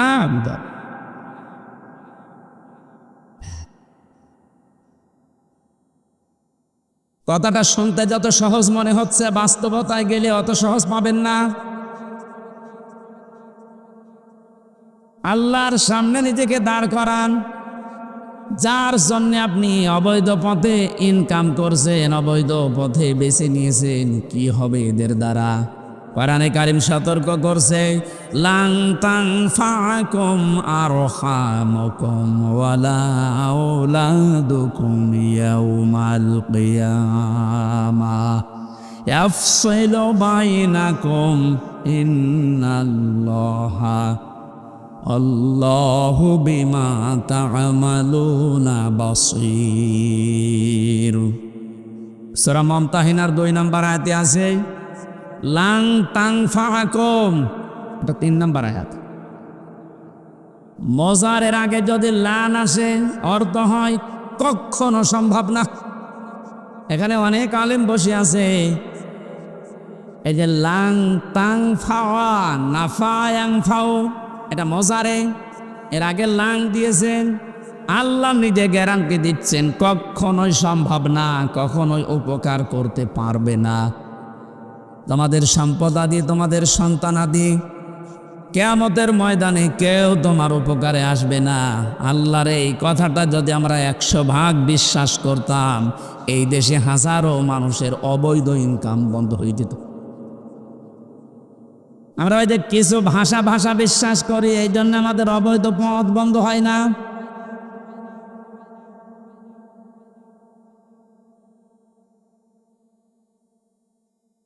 অন্য যে যা করে করুক গা, অন্তত আমি তো ঠিক থাকতে পারি। জীবন চলে গেলেও কার জন্য কি করব? আমার সন্তানের জন্য, স্ত্রীর জন্য, এরা সব কিছু আমার থেকেই পার্থক্য করে দেবে আল্লাহ। সেঙ্গায় ফৎকার দেওয়ার সঙ্গে সঙ্গে যত রকমের সম্পর্ক ছিল আপনার দুনিয়ায়, আল্লাহ বলেন ফালা আনসাবা বাইনাহুম। নসবের বহু বচন আনসাব, কোন সম্পর্ক আর বাকি থাকবে না, সব কাট করে দেবেন। যা নিজের স্ত্রীকে দেখার পরও বলবেন, কে তুমি? আমার তো দুনিয়ায় বিয়েই হয়নি, বউ পাবো কোথায়? দুনিয়ার মুসলমান ভাইরা, অন্য জাতির কথা আমি বাদ দিলাম।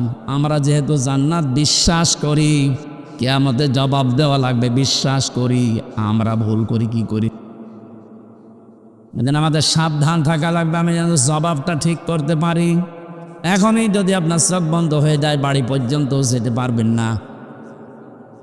এখান থেকে হয়তো তাড়াতাড়ি বাড়িতে নিয়ে রাতটা পার করতেও দেবে না। ধোয়ানোর পরে জানাজা দিয়ে বলবে যান কবরে দিয়ে দেন। রাতের বেলা থাকলে ওরে আবার পাহারা দেওয়া লাগবে, জিন আসতে পারে। কোথায় আসি আমরা? আপনি একটু নিজের দিকে সত্যি করে ভাবেন তো। দাঁড়িয়ে আছেন আপনি, সত্যি করে বলেন, নিজে ভাবেন, আপনি সত্যি কি পারবেন এই 50, 60, 70 বছরের হিসাব দিতে? আমার তো 6 দিনেই ভয় লাগছে, আপনি 60 বছর পারবেন কি করে? 1 গ্লাস পানিরও হিসাব যদি আল্লাহ নেওয়া আরম্ভ করে, বিশ্বনবী বলেছেন কেউ জান্নাত পাবে না। আল্লাহ যদি দয়া করে বলে যা মাফ করে দিলাম, তাহলে আপনি মাফ পাবেন। তো ওনার তো মাফ পাওয়ার জন্য কয়েকটা গুণ দুনিয়ায় আপনার ওর ভেতরে থাকা লাগবে। ওই কথাগুলো আজকের তেলাওয়াত কিতাবে আছে।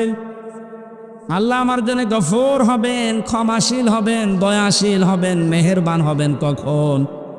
নবীজিকে দিয়ে আল্লাহ বলিয়েছেন। ওই কথাগুলো আজকে তাফসীর আকারে আমরা যেন শুনি, মেনে চলতে পারি। বলেন আমিন। বিচারের দ্বিতীয় সিস্টেমে এবার আল্লাহর একা ডাকবেন না, দ্বিতীয় ধাপে এবার ডাকবেন আপনাকে আপনার নেতার সাথে। এই যে নামাজের কথা শুনলে যারা আনন্দ পান, রাজনীতির কথা শুনলে যাদের মন খারাপ হয়, এবার এই আয়াতটা আপনি দেখেন তো, ইয়াউমা নাদউ কুল্লা উনাসিন বিইমামিহিম। সূরা বনী ইসরাঈলের ৭২ নম্বর আয়াতের প্রথম অংশে আছে, আল্লাহ পাক বলেন কিয়ামতে প্রতিটি মানুষকে বিচারের দ্বিতীয় ধাপে এবার আর একা ডাক দেব না, প্রত্যেকটি মানুষকে ডাকবো তার নেতার সাথে। কার সাথে? এ জবাব দেন। আগে নেতা, ইমাম, এরপরে কর্মী। জি। আপনি এবারে ভাবেন তো, যার আদর্শ মেনে আপনি রাজনীতি করেন, যাকে আপনি ভোট দেন, যার পেছনে স্লোগান দেন, যার কাছ থেকে টাকা পয়সা খান, এই লোকটা কিয়ামতে আপনার সামনে থাকবে, আপনি পেছনে। ওর যে সিহারা, ওর যে সোরাত সিরাত, আপনি নিজেও জানেন যে ওর চরিত্র কি। আপনার চাইতে আল্লাহ ভালো জানে না? বলেন বলেন। তাহলে এই লোকটা যদি সামনে থাকে আপনার, আপনি পেছনে, ওরে দেখেই তো আল্লাহর রাগ হয়ে যাবে, আপনার পর্যন্ত যাবে। এই রকম লোকের পেছনে থেকে যদি আল্লাহ আপনাকে দেখে, কি হবে বলেন? আমার মনে হয় আপনি ধরা খাবেন। অবশ্যই। অবশ্য ঠিক, তার মানেও তো ধরা খেয়ে বসে আছে।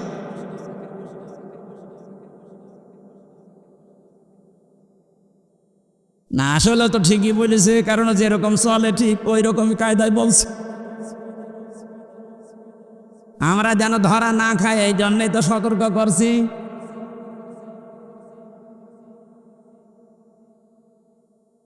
কোরআনে কারিম জানাম জানে এই দুনিয়াতে কারো জন্য একা না, সবার জন্যে। কোরআনের আলেম আমরা যারা, আল্লাহর কসম আমরাও সবার জন্যে। আপনাকে আমি বাঁচাতে চাচ্ছি। শুধু নামাজ দিয়ে রোজা দিয়ে যদি জান্নাতে যাওয়া যেত, আব্দুল্লাহ বিন উবাই আপনার আগে জান্নাতে যেত। এই লোকটার পুরা জীবন আমি পড়ে দেখেছি, কোনো অপরাধ আমি ওর জীবনে সেরকম মেজর পাইনি। তবে একটা বিষয়ও মানত না, ওর নামাজ ছিল নবীজির পেছনে, মসজিদে নববীতে, কাবা শরীফে। আপনি নামাজ পড়েন ম্যাক্সামি মসজিদে, একে এসেনে, আর নামাজ পড়তো মসজিদে নববীতে, কাবা শরীফে। 1 রাকাত নামাজে 1 লক্ষ রাকাত নামাজে সওয়াব হয়। ও রোজা রেখেছে, রাসূলুল্লাহর সাথে ইফতারি করেছে, নবীর সাথে। ও তাহাজ্জুদের নামাজ পড়তো। ওর যত কিছু আমি পেয়েছি একটা একটা করে মিলিয়ে দেখলাম, সবই ঠিক আছে। শুধু রাজনৈতিক জীবনে ওর আদর্শ ছিল আবু জেহেল। এরকম মানুষ দুনিয়ায় নেই। কথা বলা লাগবে।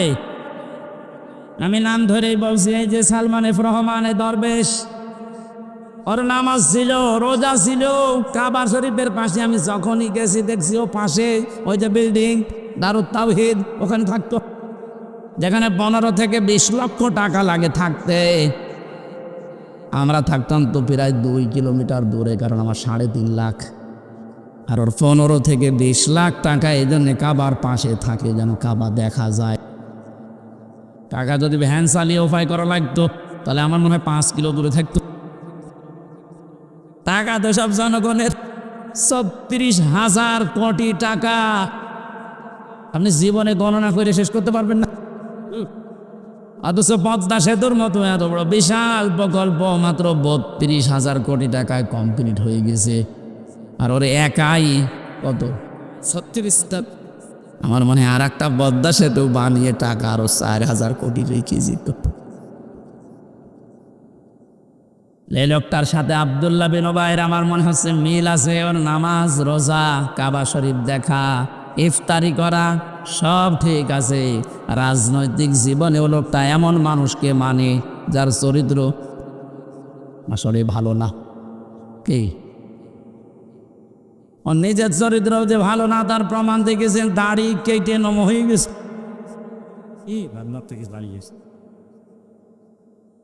প্রশাসনের লোক যখন ধরতে গেছে ওরা কিন্তু চিনতে পারে নাই। আর একটা ছিল নমক, আইনের চেয়ারে বসে শুধু বেআইনি কথা বলতো। এই লোকটারে যখন ধরে নিয়ে যাচ্ছিল আইন মন্ত্রী, অবশ্য আমি একা কেন, ওই যে ওর বেশ ওর দাড়ি কই, দাড়ি কি ঢুকে দিয়েছে। যেই লোকটা এত বড় ভাওতাবাজি করতে পারে মানুষের সাথে, যে রাসূলুল্লাহর সুন্নত, দাড়ি কি হামজার সুন্নত? কার সুন্নাত? অপরাধ বোধ কত বেশি, নিজে কাজ করেছে এই জন্য তো অপরাধী। এত ভয় যে রাসূলুল্লাহ গলায় ছুরি লাগিয়ে দিয়ে যা আমার দরকার নেই, আমি আগে বাঁচতে চাই। আল্লাহ বাঁচতে দিয়েছে, এখন পচা ডিম খাচ্ছে।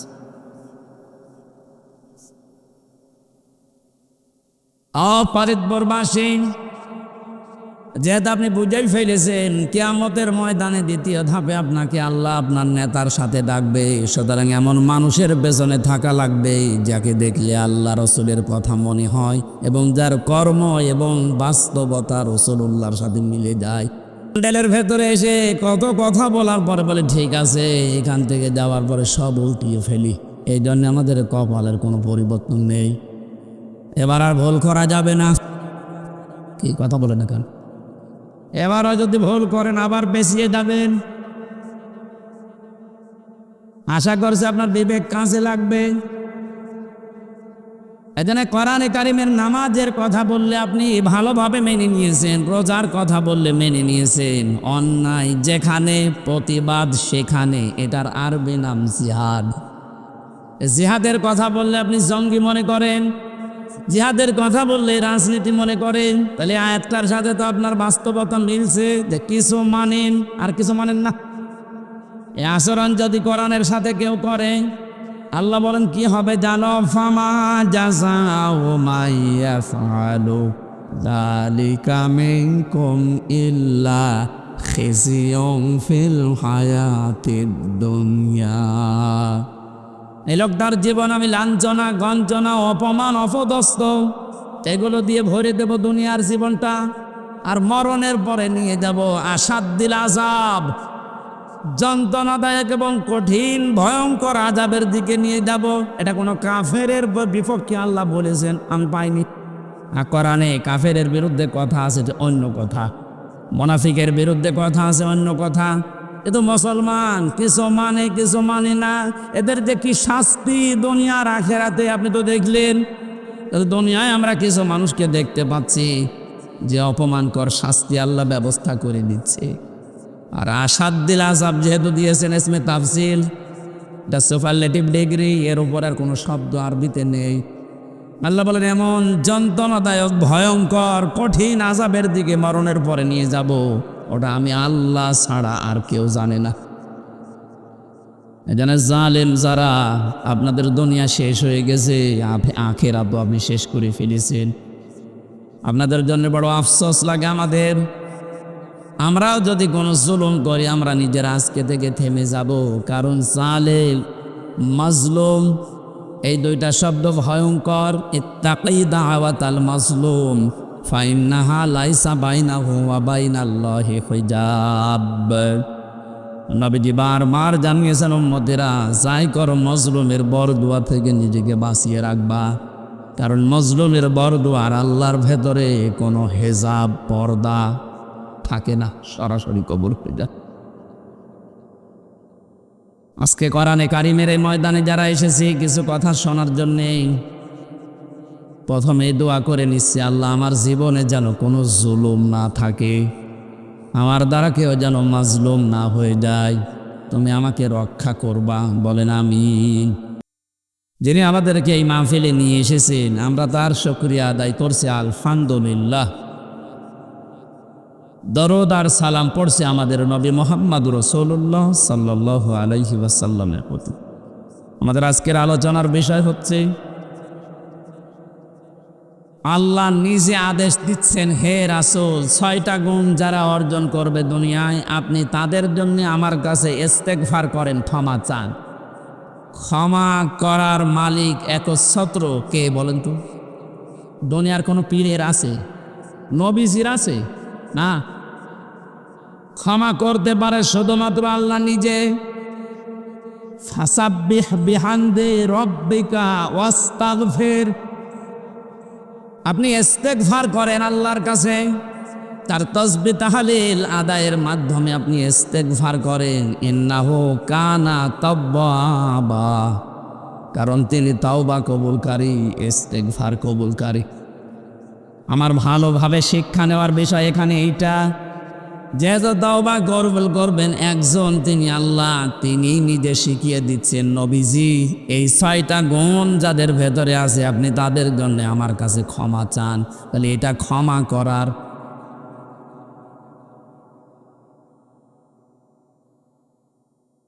এই আয়াত থেকে বোঝা যাচ্ছে আল্লাহ এই 6টা গুণ বিশিষ্ট মানুষদেরকে ক্ষমা করবেন বলে জানিয়েছেন। আমাদের এখন বুদ্ধিমানের কাজ হবে এই 6টা গুণ দুনিয়া থেকে অর্জন করে তারপরে বিদায় নেওয়া। ওরা বলেন না কেন? আসুন আমরা দেখি আমাদের ভেতরে এগুলো আছে কি না। সূরা মুমতাহিনা 12 নম্বর একটা মাত্র আয়াত পড়েছি। মুমতাহিনা শব্দের শাব্দিক অর্থ হচ্ছে পরীক্ষিতা নারী। কি নারী? যারা পরীক্ষা দিয়ে উত্তীর্ণ হয়ে গেছে। এ পৃথিবীতে বহু নারী জীবনী আমি পড়েছি, সর্বোত্তম জীবনী আমার কাছে 6 জনের মনে হয়েছে। এ মানুষগুলো পরীক্ষা দিয়ে উত্তীর্ণ হয়ে তারা জান্নাত অলরেডি আল্লাহ পেয়ে গেছে। তার ভেতরে 1 নম্বরে হযরতে আসিয়া। হযরতে আসিয়া আলাইহিস সালাম এত বেশি পরীক্ষা দিয়েছিলেন তার ইমানের উপরে টিকে থাকতে গিয়ে। পৃথিবীর মানুষরা যদি হিসাব করে হিসাব মিলানো সম্ভব না। শুধুমাত্র ইমানের ওপরে টিকে থাকতে গিয়ে হাতের ভেতরে তিনি পেরেক লাগিয়ে দিয়েছে তার নিজের স্বামী। পায়ের ভেতরে পেরেক লাগিয়েছে, মাথার উপরে গরম তেল ঢেলে দিচ্ছে, কপালের ভেতরে শলাকা লাগিয়েছে। এ কঠিন অবস্থায় হযরতে আসিয়া দেখলেন আল্লাহ পাক জান্নাত জিবরাইলকে দিয়ে পাঠিয়ে দিয়েছে। তিনি জান্নাত দেখলেন, ডাক দিয়ে বললেন ইদিলাত রব্বে বেনলি ইনদাকা বাইতান ফিল জান্নাতি ওয়া নাজ্জিনি মিন ফিরআউনা ওয়া আমালিহি ওয়া নাজ্জিনি মিনাল কওমিজ যালিমিন। হযরতে আসিয়া ডাক দিয়েছেন, রব্বুল আলামিন তুমি আমার জন্য জান্নাতের ভেতরে একটা ঘর বানিয়েছ, এভাবে না তৈরি করে তুমি যেখানে আসো ওই জায়গায় একটা ঘর আমার জন্য বানিয়ে দাও, যেন সব সময় তোমারে আমি দেখতে পারি। হযরত আসিয়া 2 নম্বর কথা বলেছিলেন, ওয়ানাজ্জিনি মিন ফিরআউনা ওয়া আমালিহি ওয়ানাজ্জিনি মিনাল কওমিজ যালিমিন। এই মেয়েরা আসেনি, একটু খেয়াল করবেন। এবার সম্মানিত মা বোনেরা, অনেক বেশি ভালোবাসি আপনাদেরকে, আমি চাই না আপনারা জাহান্নামী হয়ে যান। তাকান পরীক্ষিতা নারী কাদেরকে বলে, কি পরীক্ষা তিনি দিয়েছিলেন। এত বড় কঠিন মুসিবত বিপদ, এত বড় বিশাল শাস্তির ভেতরে হযরতে আসিয়া তিনি তার স্বামীর জন্য বরদোয়া দেননি। তিনি বলেছিলেন, মাবুদ তুমি যা দেখতে পাচ্ছ আমার স্বামী লোক দিয়ে এরকম অত্যাচার করাচ্ছে এবং নিজে অত্যাচারে শামিল, তুমি আমাকে এই অত্যাচার থেকে বাঁচাও, কিন্তু আমার স্বামীর উপরে তুমি রাগ করো না। ও বাংলার মা বোনেরা, এদেশে পুরুষ নির্যাতন, নারী নির্যাতন করলেই মামলা হয়ে যায়, কিন্তু পুরুষ নির্যাতনের কোনো মামলা নেই।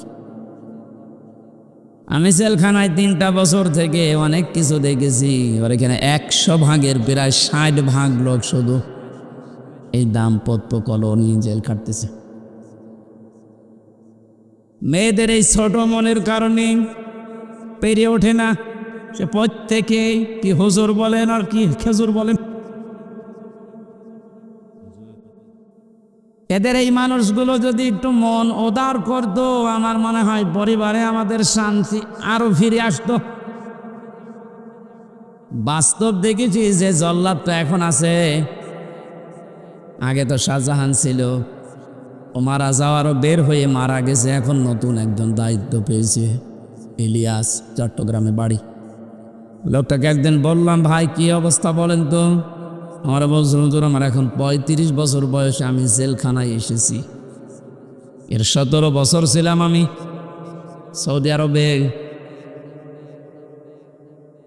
আর আমার এখন ফাঁসির আসামি আমি।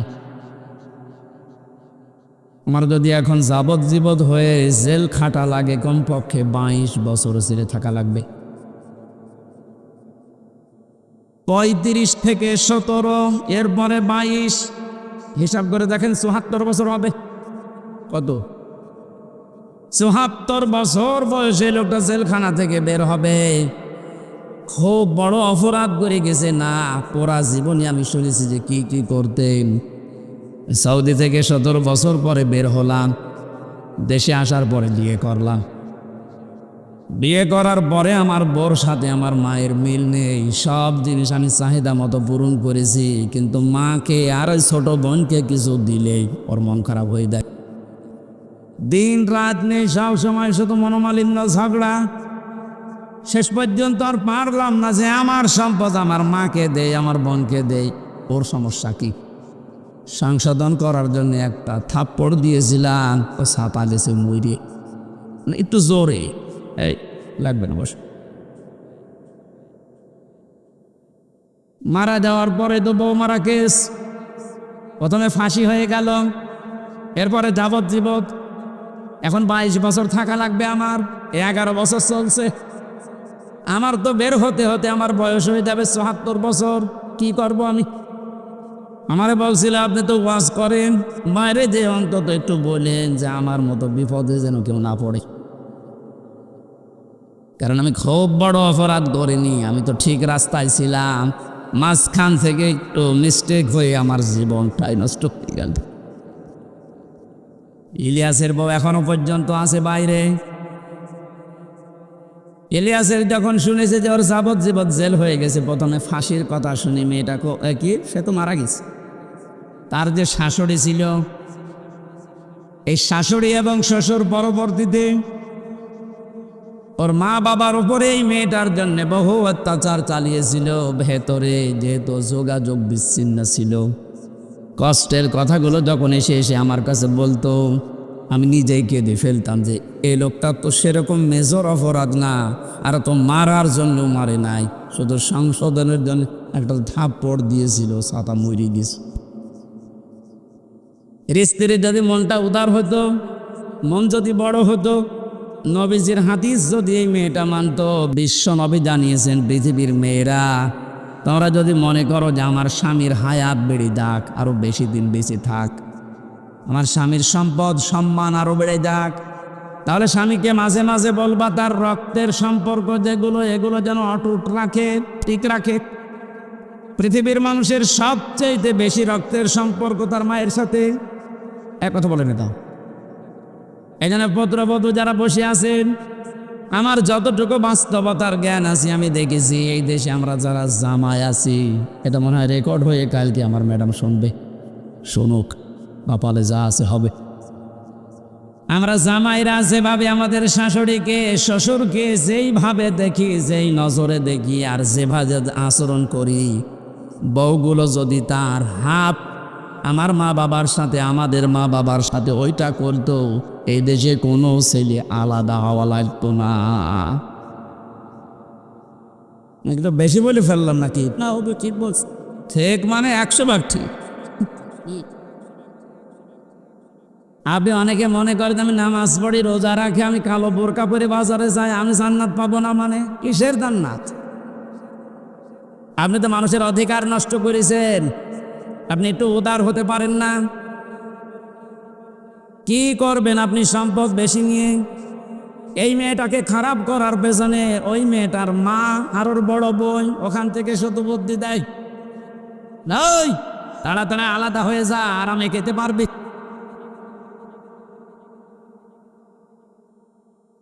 এখানে তাকবীর জাত সব বনার হয়ে দেশ আর তাকবীর দেশ। যেহেতু পয়েন্টটা এসেছিল, মা বোনেরা হাতে পায়ে ধরে বলছে আপনাদেরকে, বাঁচতে যদি চান 4টা যে ফরজ কাজ আছে, তার ভেতরে কিন্তু স্বামীর সেবা, স্বামীর মন জয় করা আপনি পারছেন না। শয়তানের ধোকায় হোক, হ্যাঁ শয়তান তো বসে নেই, আপনাদেরকে জাহান্নামে দিতে চায়। এই জন্য স্বামীর গুরুত্ব আপনার মন থেকে তুলে দিয়েছে। অথচ নবীজি জানিয়েছেন আমি যদি এই পৃথিবীতে আল্লাহ বাদে কাউকে সেজদা করার অনুমতি দিতাম, মেয়েদের কানে কানে বলতাম স্বামীর পায়ে সেজদা করো। কত দামি জিনিস, আর তাকে ধরে ধরে আপনি অপমান করেন, মারেন। আমি তাফসীর থেকে একটা পয়েন্ট লিখেছি, ইহুদিদের মেয়েদের ভেতরে স্বভাবগুলো আছে। আল্লাহর নবী জানিয়েছেন এই পৃথিবীর ময়দানে দাজ্জাল তার মিশন চালু করার জন্য 7টি কাজ করে যাচ্ছে, কিয়ামত পর্যন্ত এটা করবে। মেয়েরা যারা এসেছেন আপনারা যেন সাবধান হয়ে যান, এর জন্য বলছি। দাজ্জালের মিশন হচ্ছে 7টি। ওরা ইহুদিদের মেয়েদের যে গুণগুলো আছে এগুলো আমাদের ভেতরে প্রবেশ করাতে চায়। মহিলা প্যান্ডেলে যারা আছেন আপনি মেলাবেন, আমি তাফসীর থেকে তুলেছি। 1 নম্বরে আন্নানা। আন্নানা বলা হয় ওই সমস্ত মেয়েদেরকে যে মেয়েরা স্বামীকে বলে তুমি যা করবা সব আমার জন্যে, আর বাকি সব ডিলেট। এরকম মেয়েদের মন দেশে নেই। এটা দাজ্জালের একটা মিশন। প্রথম যেই মেয়েকে দাজ্জাল টার্গেট করবে, মনে করবেন ওর ভেতরে এই গুণটা পয়দা হবে, এই দোষটা, যে যা করবা তুমি সব আমার জন্য, বিয়ে আমারে করেছো, এখন তোমার মা বাবা বোন ভাই যা আছে চাচা ফুফু সব ডিলেট করো। এরকম মন, এরকম কথা বলে, এরকম বউ দেশে আসে না নেই?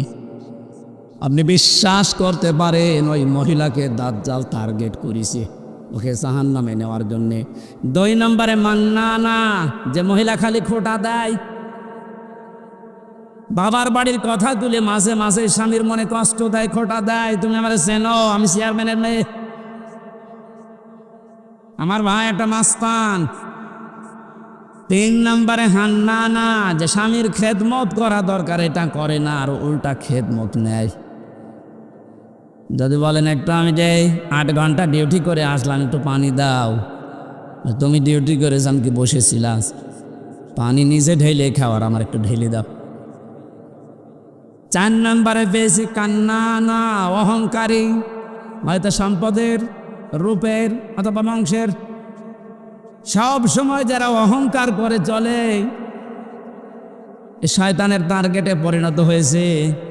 5 নম্বরে বেশি হাদ্দাকা, স্বামীর পছন্দের যারা গুরুত্ব দেয় না।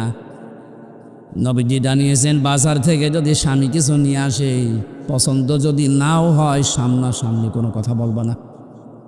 অথচ আপনি আপনার টার্গেট মতো সমর্থ মতো এত কষ্ট করে একটা শাড়ি নিয়ে আসবেন, জীবনও ওর মনই পাবেন না।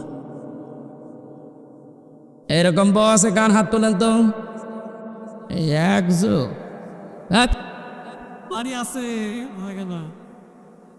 6 নম্বরে বেশি সাদ্দাকা, যারা হারামের প্রতি উৎসাহ দেয় স্বামীকে, খালি মাঝে মাঝে অন্যের তুলনা তুলে ধরে যে কি করো, পাশের বাড়ি দেখো না, ওর বেতন তো তোমার চাইতে কম। এই যে হারামের প্রতি আপনি উৎসাহ দিচ্ছেন, লোত নবীর স্ত্রীর সাথে আপনাকে জাহান্নামে থাকা লাগবে। কথা বুঝতেছেন? নিজের চরিত্র ভালো তাতে কি হয়েছে? আপনি যদি হারাম কাজের প্রতি উৎসাহ দেন, কাউকে সাহায্য করেন, কিয়ামতে আপনি লোত নবীর স্ত্রীর সাথে জাহান্নামে থাকা লাগবে। এটা তো আমি বানালাম নাকি? সূরা আরাফ 8 নম্বর পারার 20 নম্বর পৃষ্ঠা 3 নম্বর লাইনের 83 নম্বর আয়াত তাফসীর থেকে বলছে, আল্লাহ রাব্বুল আলামিন 2 জন ফেরেশতাকে পাঠালেন। 2 জন ফেরেশতা এসে লোত নবীর কাছে এসে বলে, আল্লাহর নবী আপনার উম্মতদেরকে নিয়ে আপনি এখান থেকে চলে যান, আমরা মাগরিবের সময় আল্লাহর গজব এখানে নাজিল করব। কিন্তু সাবধান, ফাআনজাইনাহু ওয়া আহলাহু ইল্লা ইমরাতাহু কানাত মিনাল গাহবিরিন। আপনার স্ত্রীকে আপনি নিতে পারবেন না, যারা আছে বাকি সবাইকে নিয়ে যান। আপনাকে যারা স্বীকার করেছে আপনার উম্মত, নিয়ে যান, স্ত্রীকে নেবেন না। প্রশ্ন আসতে পারে, লোত নবীর স্ত্রীর চরিত্র খারাপ ছিল? না না, পৃথিবীর কোন নবীর স্ত্রীর চরিত্র খারাপ ছিল না, কারণ হারাম রক্তের ভেতরে আল্লাহ নবীদের রক্ত ঢোকান নাই। এই জন্য নবীদের স্ত্রীর চরিত্র ভালো ছিল। কিন্তু এই মহিলা চরিত্রহীনাও ছিল না, চরিত্র খারাপও ছিল না, কিন্তু তলে তলে চরিত্রহীন মানুষদেরকে সাপোর্ট করত। ওই জামানায় একটা গণা ছিল, পুরুষে পুরুষে চেনা, মহিলা মহিলায় চেনা করত, ওইটাও সাপোর্ট করত, নিজে করতো না, শুধু সাপোর্ট করত। একটু চিন্তা করেন তো, এত বড় একটা জলিলুল কদর নবী লূত আলাইহিস সালাম, তিনি ইব্রাহিম নবীর ভাগ্নে, এত বড় নবীর ভাগিনা, নিজে নবী, তার স্ত্রী নবীর স্ত্রী হওয়ার পরেও নিজের চরিত্র খারাপ না, চরিত্রহীনাও ছিল না, শুধু হারাম কাজ যারা করে তাদেরকে সহযোগিতা করতো, সাপোর্ট করতো, ভালোবাসতো, যে ঠিক আছে। এইটা করার কারণে আল্লাহ তাকে বললেন ছেড়ে দাও, ওকে আমি জাহান্নামের, ওকে গজব নাজিল করে ধ্বংস করে জাহান্নামে দেব। রাজবাড়ি ফরিদপুরবাসী অনেকেই মনে করছে আমার নিজের চরিত্র তো ভালো, আমি কোনো অন্যায় কাজে যাই না, কিন্তু এমন মানুষকে সাপোর্ট করে যার চরিত্র ভালো না। এ দেশের কথা বলছি না, এক কথা বলছে না কেন? মা বোন যারা এসেছেন, হযরতে ফাতেমাতুজ জোহরাকে আল্লাহ যে দুইটা কারণে জান্নাতের নেত্রী বানিয়েছেন মেয়েদের, তার এক নম্বরে কোনো দিন তিনি স্বামীকে হারাম কাজে উদ্বুদ্ধ করেননি।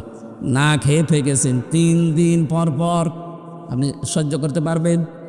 3টা দিন মানে 72 ঘন্টা না খেয়েছিলেন নবীর মেয়ে, তারপরও স্বামীকে দিয়ে কোনো হারাম কাজ করতে উদ্বুদ্ধ করেননি। আর আপনার কোনো অভাব নেই, এরপরও স্বামীকে দিয়ে বাম হাতের ইনকাম করান। আজকে একটা এসপির স্ত্রী তার স্বামীর বিরুদ্ধে নিজে মামলা দিচ্ছে। সম্মানিত মা বোনেরা, আমাদের হুঁশ হবে একদিন, যেদিন আজরাইল আসবে, ওই সময় হুঁশ হয়ে আর লাভ হবে না। এখনই হুঁশ ফেরা দরকার। 7 নম্বরে বেশি বার রাখ, এটা না বলাই ভালো। বলে মায়ের কায় হাত নাই বলাইছি, বার রাখা মানে এমন স্ত্রী যে স্বামীর গায়ে হাত তোলে। এই কথা বলছে না কেন? এরকম মানুষ দেশে নেই। বহু পালোয়ান বাইরে বীর, ভেতরে যে ক্ষীর হয়ে যায়। এটা দাজ্জালের যে 7টা মিশন নারীদেরকে নিয়ে এখানে যারা এসেছে, এই মেয়েরা যেন এই মিশনে এই খপ্পরে না পড়ে, বলেন আমিন। এত বড় কঠিন মুহূর্তে হযরতে আসিয়া তার স্বামীর জন্য বরদোয়া দেননি। তিনি বলেছিলেন, আল্লাহ তুমি আমাকে বাঁচাও, নাজ্জিনি মিন ফিরআউনা ওয়া আমালিহি ওয়া নাজ্জিনি, একালিপ করে টান আছে।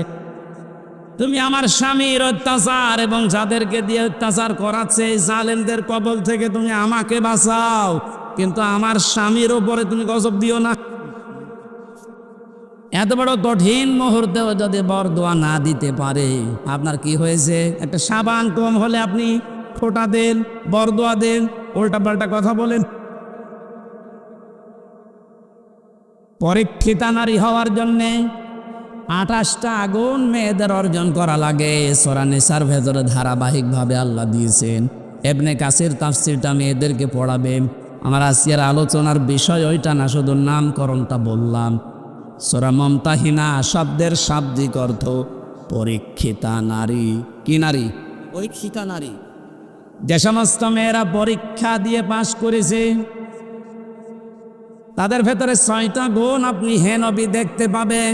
এরা যখন আপনার কাছে বায়াত নেবে বলে আসবে, তাদেরকে আপনি বলবেন, মেয়েরা এসেছিল নবীজির কাছে, এসে বলে, হে রাসূল, আমরা আপনার সাথে হাত মিলাতে চাই।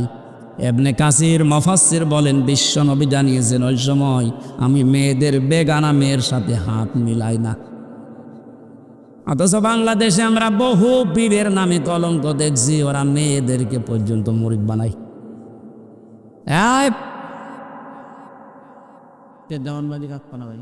পুরুষের জন্য মহিলাকে মুরিদ বানানো, তার খেদমত নেওয়া জায়েজ আছে?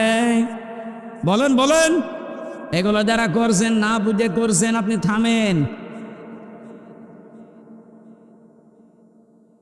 বিশ্বনবী জানিয়েছেন, হ্যাঁ, এই পৃথিবীতে তিনটা জিনিস আমার কাছে সবচাইতে বেশি প্রিয় লাগে, ভালো লাগে। তার এক নম্বরে আমার নিজের স্ত্রী। কার স্ত্রী? নিজের স্ত্রী। জাউজাতি, আমার নিজের স্ত্রী ভালো লাগে আমার কাছে। আমাদের কাছেও স্ত্রী ভালো লাগে, তবে নিজের তাছাড়া অন্যেরটা। কত বলছেন কেন? এই জন্য হাজারো মানুষের দেখবেন লাইন চলছে এখনো। এই যে পরকিয়া প্রেম যারা করেন, এখনই থামেন, হয়তো তিনটা ক্ষতি হয়ে যাবে দুনিয়ায় আর তিনটা আখেরাতে। পরকিয়া প্রেমবারে চেহারার উজ্জ্বলতা, নূর আল্লাহ নষ্ট করে দেবে। 2 নাম্বার, আপনার হায়াত আস্তে আস্তে কমে যাবে। 3 নাম্বারে যখন মারা যাবেন ঈমান পাবেন না। একটা সংসার নষ্ট করার জন্য বেঈমান হয়ে মরবেন। এ লাইনে আছে নাকি এলাকায় কেউ? যদি থাকেন আপনি থেমে যাবেন আশা করছি। বিশ্বনবী বলেন, 2 নম্বরে আমার কাছে নামাজ ভালো লাগে, 3 নম্বরে আমার কাছে সুগন্ধি ভালো লাগে। এই তিনটা আমাদের কাছেও যেন ভালো লাগে, সেই ব্যবস্থা আল্লাহ করে দেন। বলেন আমিন। নবীজিকে আল্লাহ ঘোষণা দিলেন, ইয়া আইয়ুহান নাবিয়্যু, হে নবী, ইযা জাকাল মুমিনাতু, মুমিন নারীরা যখন আপনার কাছে আসবে, ইউবাইয়ুনাকা, আমরা বায়াত নিতে চাই, পর্দার আড়াল থেকে আপনি তাদেরকে বায়াত দেবেন 6টা বিষয়ে। যদি এগুলো তারা মানতে পারে, আপনি নিচে তাদের জন্য আল্লাহর কাছে ক্ষমা চাবেন। যেহেতু আল্লাহ শিখিয়ে দিচ্ছেন, তার মানে 6টা কাজ করতে পারলে আল্লাহ নিজে আমাদেরকে মাফ করবেই। 1 নম্বরে দিয়েছেন, আলা আল্লাহ ইউশরিকুনা বিল্লাহি শাইআ। এখান থেকে একটা মাসলা বের হয়। এই বসেন তো, বসি, লাগবে না, বসেন।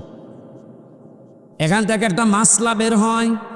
পৃথিবীতে যদি কেউ মুরিদ হতে চান, বায়াত নিতে চান কারো কাছে, এই 6টা বিষয়ে বায়াত নেওয়া লাগবে। বাংলাদেশে এখন 48,000-এর উপরে পীর আছে। কত? 48,000-এর বেশি। ভারতের এই কলকাতার, আসামে আরো বেশি। আমি তো 17, 18, 19, 20 এই সমস্ত সালগুলোতে ভারতের এই কয়েকটা রাজ্যে দেখেছি ও ঘরে ঘরে পীর। বিশেষ করে মুর্শিদাবাদ, আরে নদিয়া, হুগলি, এ সমস্ত জায়গায় জায়গায় পীর। ওরা পীরটা ওরা ব্যবসা হিসাবে নিয়েছে। বাংলাদেশের জরিপে যেটা সরকারি 48,000। আপনারা যদি মরিদ ধরতে চান, বায়াত দিতে চান, প্রথমে আপনাকে বলা লাগবে যে আমার দরবারে কোনো শিরিক চলবে না। আল্লাহ বাদে অন্য কাউকে সেজদা দেওয়া কি? আল্লাহ বাদে অন্য কাউকে ডাকা কি? তাহলে যেই দরবারে সেজদা দেওয়া হয়, সে মানুষকে হোক, কবরে হোক, মাজারে হোক, এবং আল্লাহ বাদে অন্য কাউকে ডাকা হয়, এটা কি? আরো জোরে। এগুলো যে দরবারে হচ্ছে, এখানে মুসলমান যেতে পারে? যাচ্ছে না? আশা করছি আপনি থামবেন। জি, আপনি বায়াত যদি নিতে চান, এমন দরবারে যাবেন সেখানে গেলে প্রথমে বলে শিরিক করা যাবে না। শিরিক কি? না, পরা কোরআন শরীফের ভেতরে আমি 4 প্রকার শিরিক পেয়েছি প্রধানত। শিরিক বিল জাত, শিরিক বিল সিফাত, শিরিক বিল ইখতিয়ারা, শিরিক বিল হুকুক। এ প্রত্যেকটা আবার 4 প্রকার করে আছে। 4 4 16 প্রকার। এটা আবার প্রতিটা 4 প্রকার করে আপনি 48 প্রকার পাবেন। এরপরে 72 প্রকার, এরপরে 120 প্রকার দেওয়া আছে। তাফসিরে হাক্কানি খোলেন, শিরিক 120 প্রকার পয়েন্ট আকারে দিয়েছেন। এতগুলো শিরিক যদি এখন পয়েন্ট আকারে একটা একটা করে বলতে যায়, সব লিখেছি, সময় যাবে আর গরমে আমারও সহ্য হচ্ছে না। এই জন্য খুব তাড়াতাড়ি করছি। এগুলো একটু পড়ে নেবেন যে শিরিক আল্লাহ যেটা পারে ওটা অন্য কেউ পারে, এটা বিশ্বাস করার নাম শিরিক। এই কথা বলেন, আইন তৈরি করতে পারে শুধুমাত্র আল্লাহ, এটা অন্য কেউ পারে বিশ্বাস করে যদি কেউ কাজ করে, সেও মুশরিক। এটা নেই 53 বছর তো চললো, আমরা দেখলাম। বাবা চালিয়েছিল, স্বামী চালিয়েছিল, চাচাও চালিয়েছে 9 বছর। বউ চালিয়েছে অনেক দিন, ভাবিও চালিয়েছে, সবাই চালিয়েছে মানুষের তৈরি করা নিয়ম নীতি আইন কানুন দিয়ে। এটার সাথে দ্বিমত আছে? বলেন বলেন। না দিনত না। 53 বছরের কাঙ্ক্ষিত মানের শান্তি আপনি দেখলেন কেমন? এখন তো শুধুমাত্র দেখতে বাকি আছে এই কোরআন দিয়ে দেশ চললে কেমন দেখা যায়।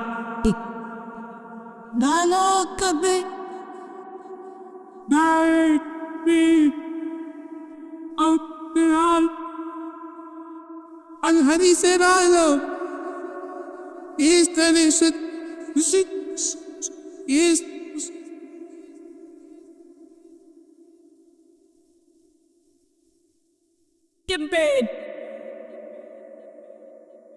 আরে ভাই, আমরা তো দেখলাম যে 53 বছরে কি পারে না, কেমন চলে। যেহেতু এটা বাকি আছে দেখতে, এটা তো দেখা যায় না, যায় তো দেখি তো আল্লাহর কোরআনের 500 আইন দিয়ে ইউনিয়ন থেকে শুরু করে সংসদ ভবন পর্যন্ত যদি চলে তে কেমন দেখা যায়। আল্লাহ জানিয়েছেন ওটা আমি মিনি জান্নাত বানিয়ে দেব। এটা যাতে চর্মচোখে আমরা দেখে মরতে পারি, বলেন আমিন। খুব আশা আমার, খুব আকাঙ্ক্ষা লাগে আল্লাহ কোরআন দিয়ে দেশ চললে কেমন দেখা যায় পৃথিবীতে আমরা দেখিনি। সৌদি আরবে দেখেছি কিন্তু 100 ভাগ না, 70 ভাগ। তাই যে শান্তি পাওয়া যায় মাঝে মাঝে ওখানে, ওটা যদি 100 ভাগ হতো, 30 ভাগ বাকি আছে এখনো। আমাদের দেশটা যদি 100 ভাগ আল্লাহর আইন দিয়ে আমরা চালাতে পারি, আপনি দেখবেন পৃথিবী কেমন শান্তি, স্বস্তি, নিরাপত্তা ফিরে আসে। আজ মেয়েদেরকে অনেকে জুজুর ভয় দেখাচ্ছে, ইসলাম যদি যায় তোমাদেরকে ঘরবন্দি করে ফেলবে। এতদিন তো জালেমরা এটা বোঝাতো, এখন অনেক মুনাফিকরা এটা বোঝানো আরম্ভ করেছে। সম্মানিতা মা বোনেরা, আমরা গ্যারান্টি দিতে পারি কোরআন যদি সত্যিই যায় পৃথিবীতে নারীর যে মুক্তি বিশ্বনবী দেখিয়েছেন ওটা আপনি দেখতে পাবেন। এখনো দেখতে পাননি, মনে করছেন মনে হয় ইসলাম ওই রকমই, আগে প্রতিষ্ঠিত হতে দেন। সুতরাং এই জুজুর ভয় যারা দেখাচ্ছেন, আপনারা জালেম একদিকে, আর একদিকে আপনারা মুনাফিক।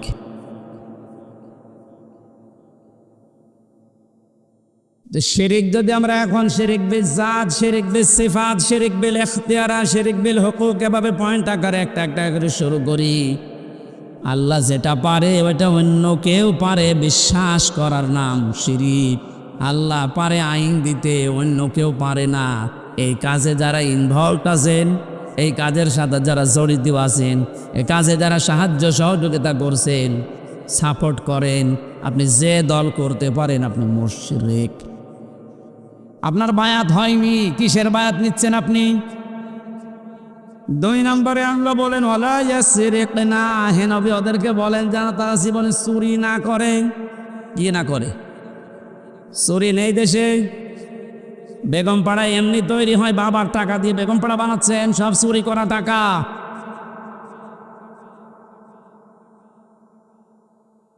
এই যে প্রশাসনের উপরে যাদের রাগ আজ, আমি তো বাস্তবে দেখেছি ওদের সাথে মিশে, মাত্র কয়েকজন উপরে এই শয়তানরা এত কামিয়েছে, এত চুরি করেছে। এখন আর এই মানুষগুলো রাস্তায় বের হতে পারছে না ওদের কারণে। আজকেও কয়েকটা লাইভ দেখেছি, এসআই এবং এএসআই কনস্টেবল সাধারণ যারা ডাক দিয়ে বলছে আমাদের নিজেদের অপরাধের জন্য যদি শাস্তি দিতে চান আমাদের দেন। আমরা তো হুকুমের দাস ছিলাম, ওপর থেকে যে মানুষগুলো আমাদের জীবনটা এভাবে নষ্ট করে দিল, আজ আমরা স্বাভাবিক জীবনে যেতে পারি না। অবশ্যই তাদেরকে আইনের আওতায় এনে শাস্তি দেন এবং ওদের সম্পদগুলো সব বাজেয়াপ্ত করেন। আমরা এটা চাই। বিশেষ করে এই যে মনিরুল, আমি নাম ধরে বলছি কারণ আমি ছিলাম কাউন্টার টেররিজমের এই মনিরুল, আসাদুজ্জামান, ডিসি মান্নান, হারুন তো শেষ হয়ে গেল। যেই কয়টা আছে এদের সম্পদগুলো আজ নেন, কারণ এগুলো একটা এদের বাবার সম্পদ না, সবগুলো জনগণের সম্পদ। আপনি বেতন কয় টাকা পান আমি জানি না, আর দোলা ভাইও তো আছে, ও সংসারে চলে। আমার বাবার কাছ থেকে কারো টাকা নেই। যশোর থানায় আছে, সেও তো এসআই, কই তার তো বেতন চা, তার 2টা ছেলে মেয়ে নিয়ে সংসার চলতে চাই না, আমার বাবার কাছ থেকে টাকা নিয়ে চলা লাগে। তোমার বেতন নাই তার চাইতে ডবল হইল না, হচ্ছে না। যে মানুষগুলো আছে সাধারণ মানুষকে উল্টাপাল্টা ধারণা না করে উপরে যাদের নির্দেশে এগুলো হয়েছে বা হচ্ছে, বিশেষ করে এই চুরিদারি, এই অবৈধভাবে ইনকাম করা, এদের এই টাকাগুলো সব এখন রাষ্ট্রের কোষাগারে জমা নিন। যদি না দেয় ওদের বউ ছেলে মেয়ে যেগুলো হারাম খেয়ে খেয়ে মানুষ হয়েছে ওগুলো রাষ্ট্রের কাজে লাগান, দরকার ওদেরকে বিক্রি করে টাকা নিন।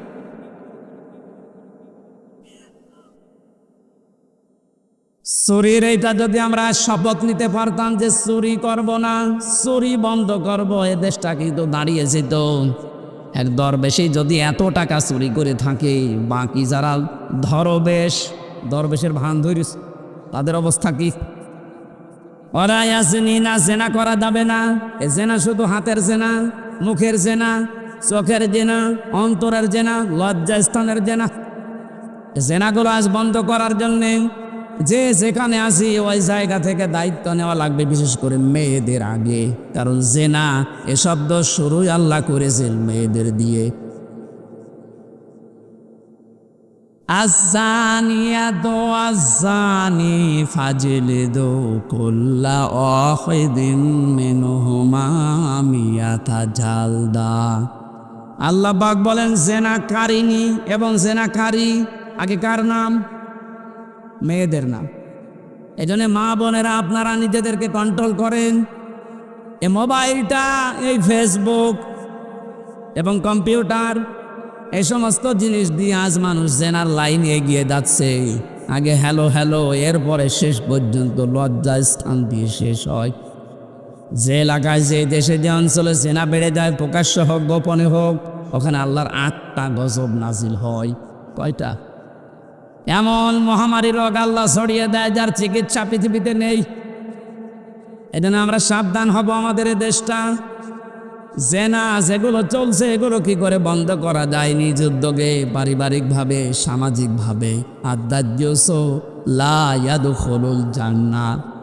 নবীজি জানিয়েছেন দাজ্জুস জান্নাতে যাবে না। দাজ্জুস বলা হয় পুরুষকে যে তার মেয়েকে, যে তার বউকে, তার বোনকে, তার মাকে কন্ট্রোল করতে পারে না। ওগুলো আরো মানুষ দিয়ে দেখায়, শান্তি পায়। এই পৃথিবীতে একটা মাত্র প্রাণী আছে যে তার লজ্জা স্থান উল্টা করে মানুষকে দেখে আনন্দ পায়, তার নাম কুকুর। নাম কি? লজ্জা স্থান ঢেকে রাখার জন্য কিন্তু অনেক বড় লেজ আল্লাহ তাকে দিয়েছে, কিন্তু লেজ উল্টো করে দেখায়। কথা বলছেন কেন? আপনার শরীর ঢাকার জন্য এত বড় কাপড়ের ব্যবস্থা, 12 হাত, এরপরও আপনার পেট দেখা যায়, এরপরও আপনার পিঠ দেখা যায়। কুকুর যেমন নিজের লজ্জাস্থান থেকে আনন্দ পায়, আপনিও এক প্রকার কুকুর। এর চাইতে নিকৃষ্ট ভাষা আর বলতে পারলাম না।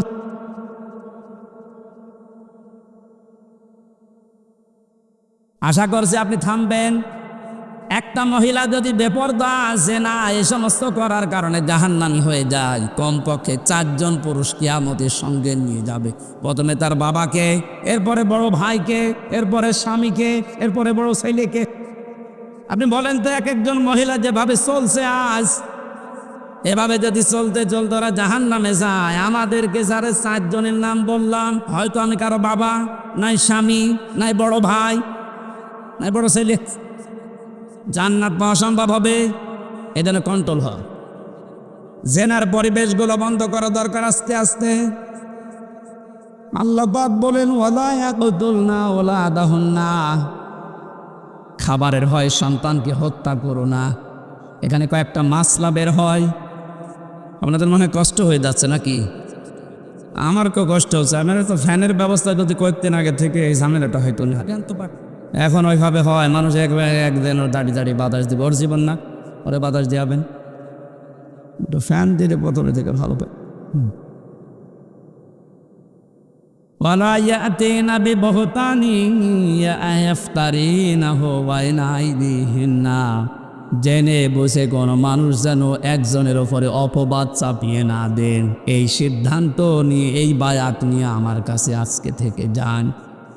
এই গোনাটা বাংলাদেশ সহ বিশ্বে এখন বহু জায়গায় আরম্ভ হয়েছে। কিচ্ছু জানে না যে লোকটা, আন্দাজে তার উপর একটা অপবাদ দোষ চাপিয়ে তার জীবনটা ধ্বংস করে দেওয়া হচ্ছে। কথা বলেন ঠিক কিনা? বহু ভুক্তভোগী মানুষকে আমি জেলখানায় পেয়েছি, একেবারে নিরপরাধ, কিচ্ছু জানে না ও বিষয়ে, আন্দাজে দোষটা চাপিয়ে তার সংসারও শেষ, তার জীবনটাও শেষ করে দিলেন। এ গুনাহ আপনি মাপ পাবেন না। অপবাদ দেওয়া থেকে আমাদের বিরত থাকা লাগবে। খুব মারাত্মক অপরাধ এটা, অপবাদ। 6 নম্বরে আল্লাহ বলেন ওয়ালা ইয়াসিনাকা ফি মা'রুফিন ফাবাইউহুন্না। কোনো ভালো কাজ যদি আপনি আরম্ভ করেন, সেই কাজের বিরোধিতা যেন আপনার সাথে না করে। এটা আমরা কোনো ভালো কাজে আঞ্জাম দিলে দলমত দেখা যাবে না, ওই কাজে আঞ্জাম দেওয়া লাগবে। আজকে কোরআন প্রচার হচ্ছে বিনা দ্বিধায় নির্দ্বিধায়, কোনো পারমিশন লাগছে, কোনো ঝামেলা আছে? এই ভালো কাজে আমাদেরকে সাহায্য সহযোগিতা করা যতটুকু পারা যায় এগিয়ে আসা লাগবে। এই 6টা কাজ যদি কারো ভেতরে পরিপূর্ণ এসে যায়, আল্লাহ পাক বলেন নবী ফাবাইউনাকা ফাবাইউহুন্না, এই 6টা গুণ যারা অর্জন করে তাদের বায়াত আপনি গ্রহণ করেন। আর আমি আল্লাহর কাছে তাদের জন্য বলেন আস্তাগফির লাহুন্নাল্লাহ, আল্লাহ তুমি এদেরকে মাফ করে দাও। ইন্নাল্লাহ গফুরুর রহিম, অবশ্যই আমি আল্লাহ ক্ষমাশীল দয়াবান। জোরে বলে সুবহানাল্লাহ। এই 6টা গুণ আমি সহ যারা এসেছি আমাদের বাস্তব জীবনে আল্লাহ যেন মেনে চলার তৌফিক দেন। পারিবারিক জীবন নিয়ে যে কথাগুলো বলছিলাম ওগুলো আমি বই আকারে জেলের ভেতরে লিখেছিলাম, যে পারিবারিক জীবনে দাম্পত্য কলহ এবং এর সমাধান করার জন্যে যে 77টা বিষয় লাগে, যেগুলো যে ড্রাইভারের কাছে আছে, আপনার মেয়ের জন্যে, বউয়ের জন্যে, ফুফুর জন্যে, বোনের জন্যে, মায়ের জন্যে নিয়ে যাবেন, ওদেরকে পড়াবেন, পারিবারিক জীবনে শান্তি ফিরে আসবে ইনশাআল্লাহ। কারণ হাজারো মানুষ এই পারিবারিক জীবনে আজ জেল খাটতেছে। আল্লাহ আমাদেরকে এই 6টা গুণে গুণান্বিত হওয়ার তৌফিক দান করুন, আল্লাহুম্মা আমিন।